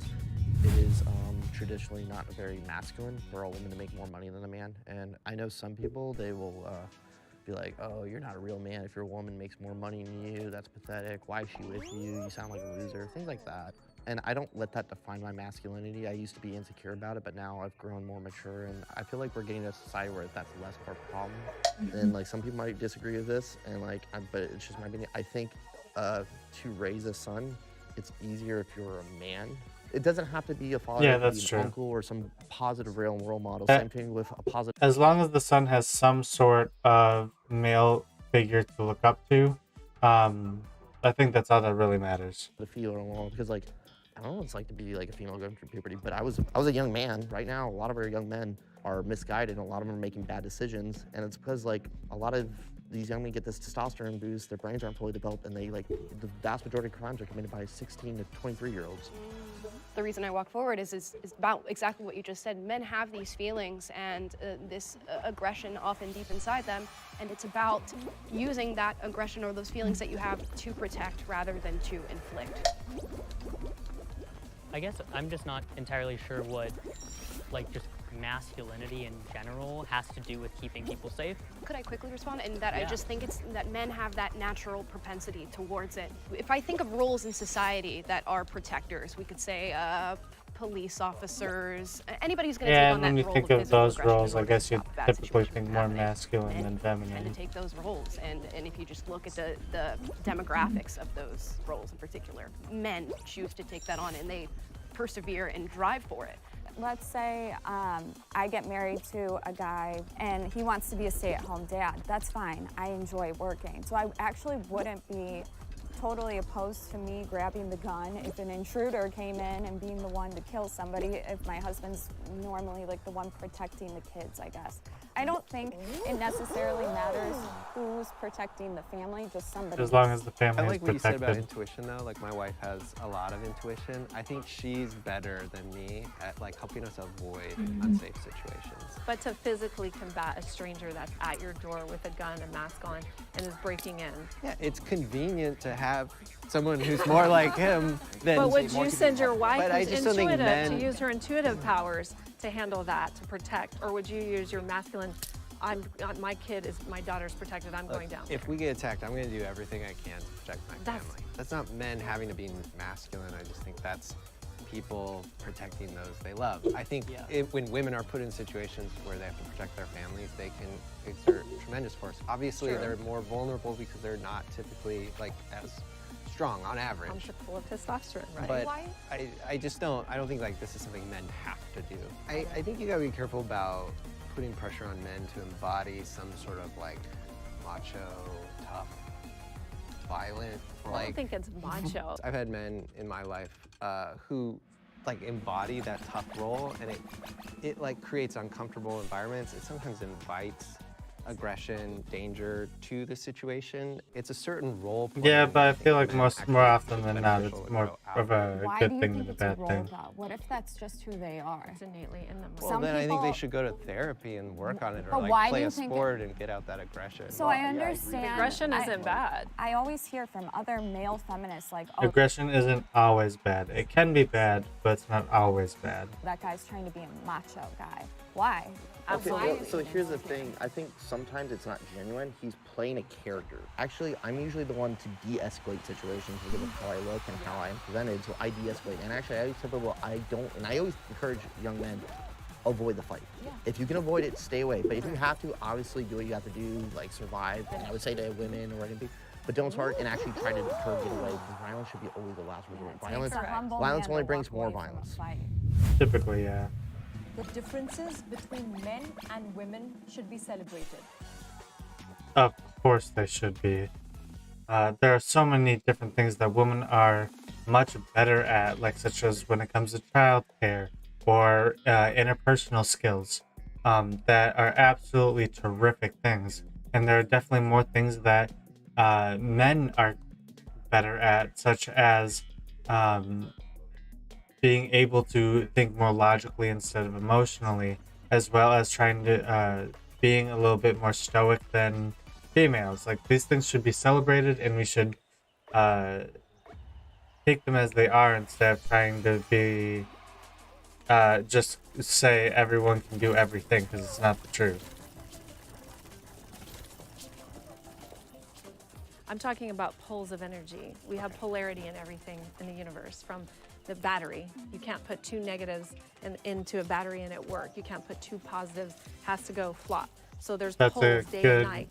Everything, yin example. yang, it's energy, and we are energy. I don't think everything's polar, though. It Like, is, though. Why apply one lens to Well, the you whole just stepped universe? forward with the prompt that said that masculine think- men and women's Well, differences well, should be celebrated. I want to celebrate the difference So- between men and women, but I feel like you have this tendency to apply sometimes like these quantum or Because like it is, because we live in a these quantum macro universe of ideas masculine and to feminine everything. energy. But you It guys just do doesn't the have to same be thing too, though. You I think he's just saying to celebrate differences doesn't mean we exist on two opposite poles. Yeah. And I'm We've spent and our I'm saying that. Yeah, so like, I'm saying that. There's things exist in nature that are triangles or triads, but like not everything's yin and yang, you know? But It's just- it kind of is. I actually Well- believe that the masculine energy is elevated in a sense that they have more responsibility as protector, provider. Yep, and so for definitely. women, we like lean to them and we look up to them as the leader.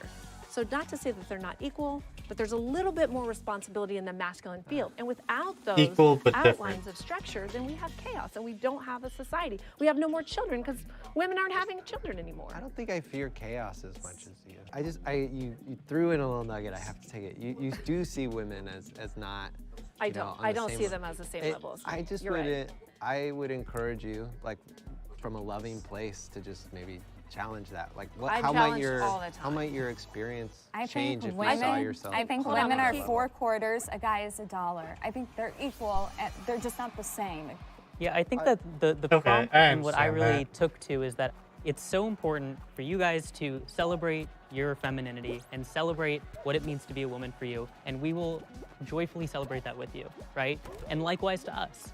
However we want to express our masculinity, that should be celebrated, right? In whichever way you had to do it, and like I said, I don't think it's as rigid as like we want society, what like some people want us to think it is, but it should be celebrated because there are innate differences that are like just biological, and there's going to be those differences, and there shouldn't be anything frowned upon, like women being like more softer or emotional. It shouldn't be something frowned upon. But if a man chooses to be that, that shouldn't be like that's feminine, that's not masculine. That's we should celebrate those qualities in people.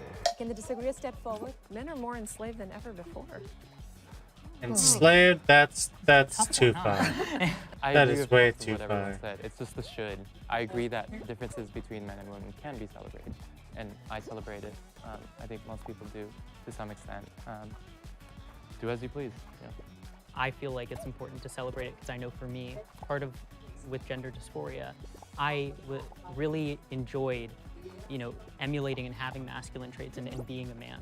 So being able to celebrate that and say, all right, fantastic, I can celebrate that this is a different thing than what my sex assigned at birth would tend to go for, but celebrating both sides of those things and the dichotomy that may be different is really essential to allowing anyone to really just express themselves the way they want to. Thank you guys. You guys were all amazing. Yay! Woo! Holy fuck.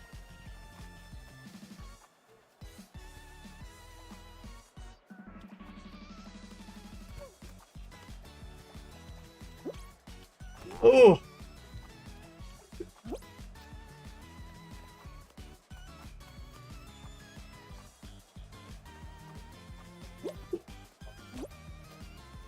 Ah, damn, so close yet so far. Jiggly moves. Oh. Man, I got gold in everything except for the fucking end.